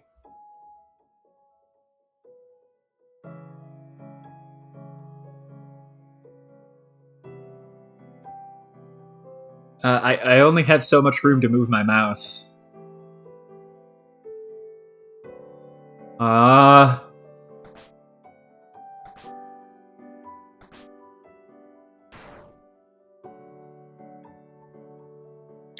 Yeah. We all know the drill now. Meaningful choices in this story can only be unlocked by a true successor. And that's still not you. Not quite yet. I'm still a little weirded out by that. I tried to click the other one. You're so damn close, though. It's like Riotous was just saying. You're really speedrunning this shit. Running so fast, almost seems like you're outrunning your own ability to stop, think, and make real decisions. Maybe once you figure out how to do that, it'll all finally click. The missing piece will fall into place, and that successor status, which you've fallen just short of for so long, it'll finally be yours, won't it? Ha! I just gave the whole fucking thing away, didn't I? Whatever. See you again soon, Jen.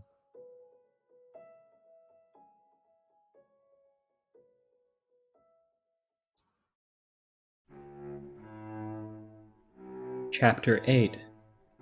Grinch Heart.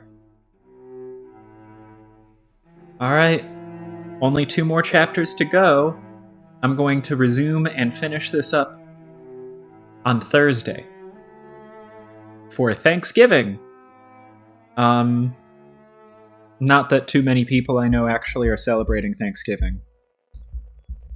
And it'll be late in the day. Yep. I'm thankful for Psycholonials. And then, Saturday, I'll be doing Homestuck. If it's too difficult to do this Thursday, I'm probably going to switch it to Friday then. You know, I'd rather people actually are able to attend than sticking to a schedule no matter how many autism creatures are on the screen, or how many autism creatures I am.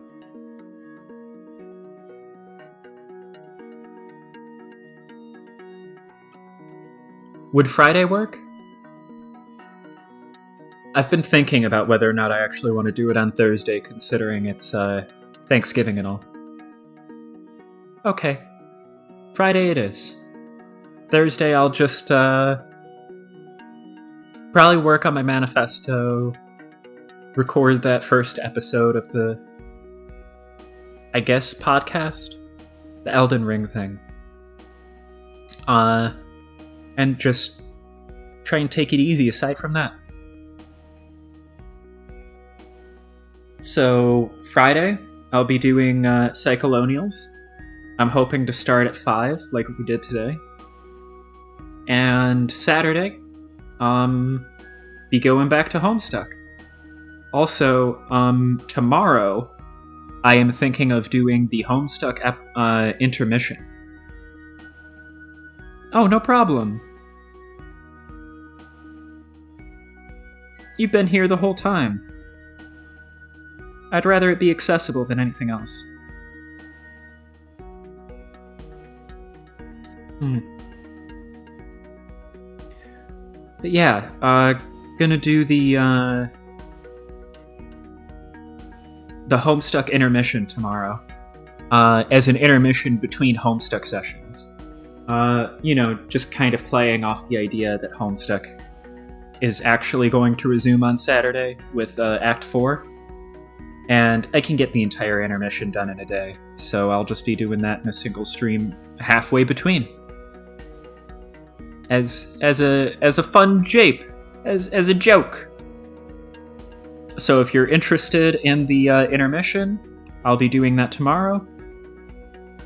And if you find that boring as hell, then you don't need to show up. But I hope to see people there for the Homo Suck and for the end of Psycholonials. So my stream schedule, I guess, is going to be Wednesday, Homestuck intermission, Friday, Psycholonials, last 2 chapters, and Saturday, Homestuck Act 4. We'll be starting there. I doubt I'm going to get through all of Act 4 in a single sitting. There's just no way. Here, I'm going to check what page number Act 4 is, or the end of Act 4.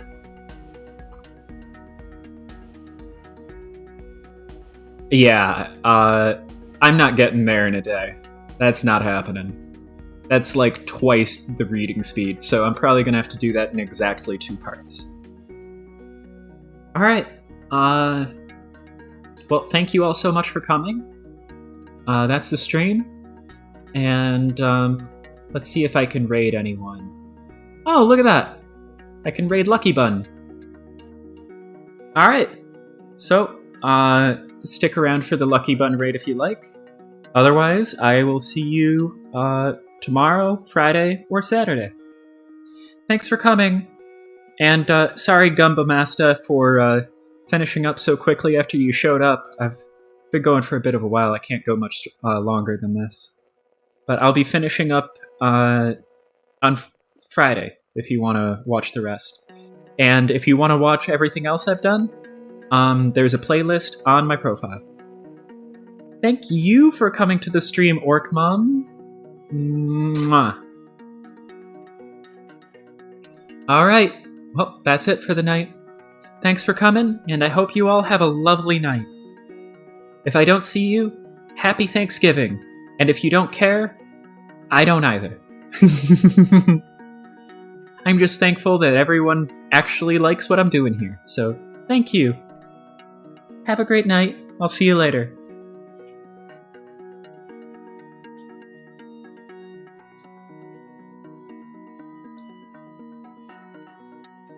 Night, Mira.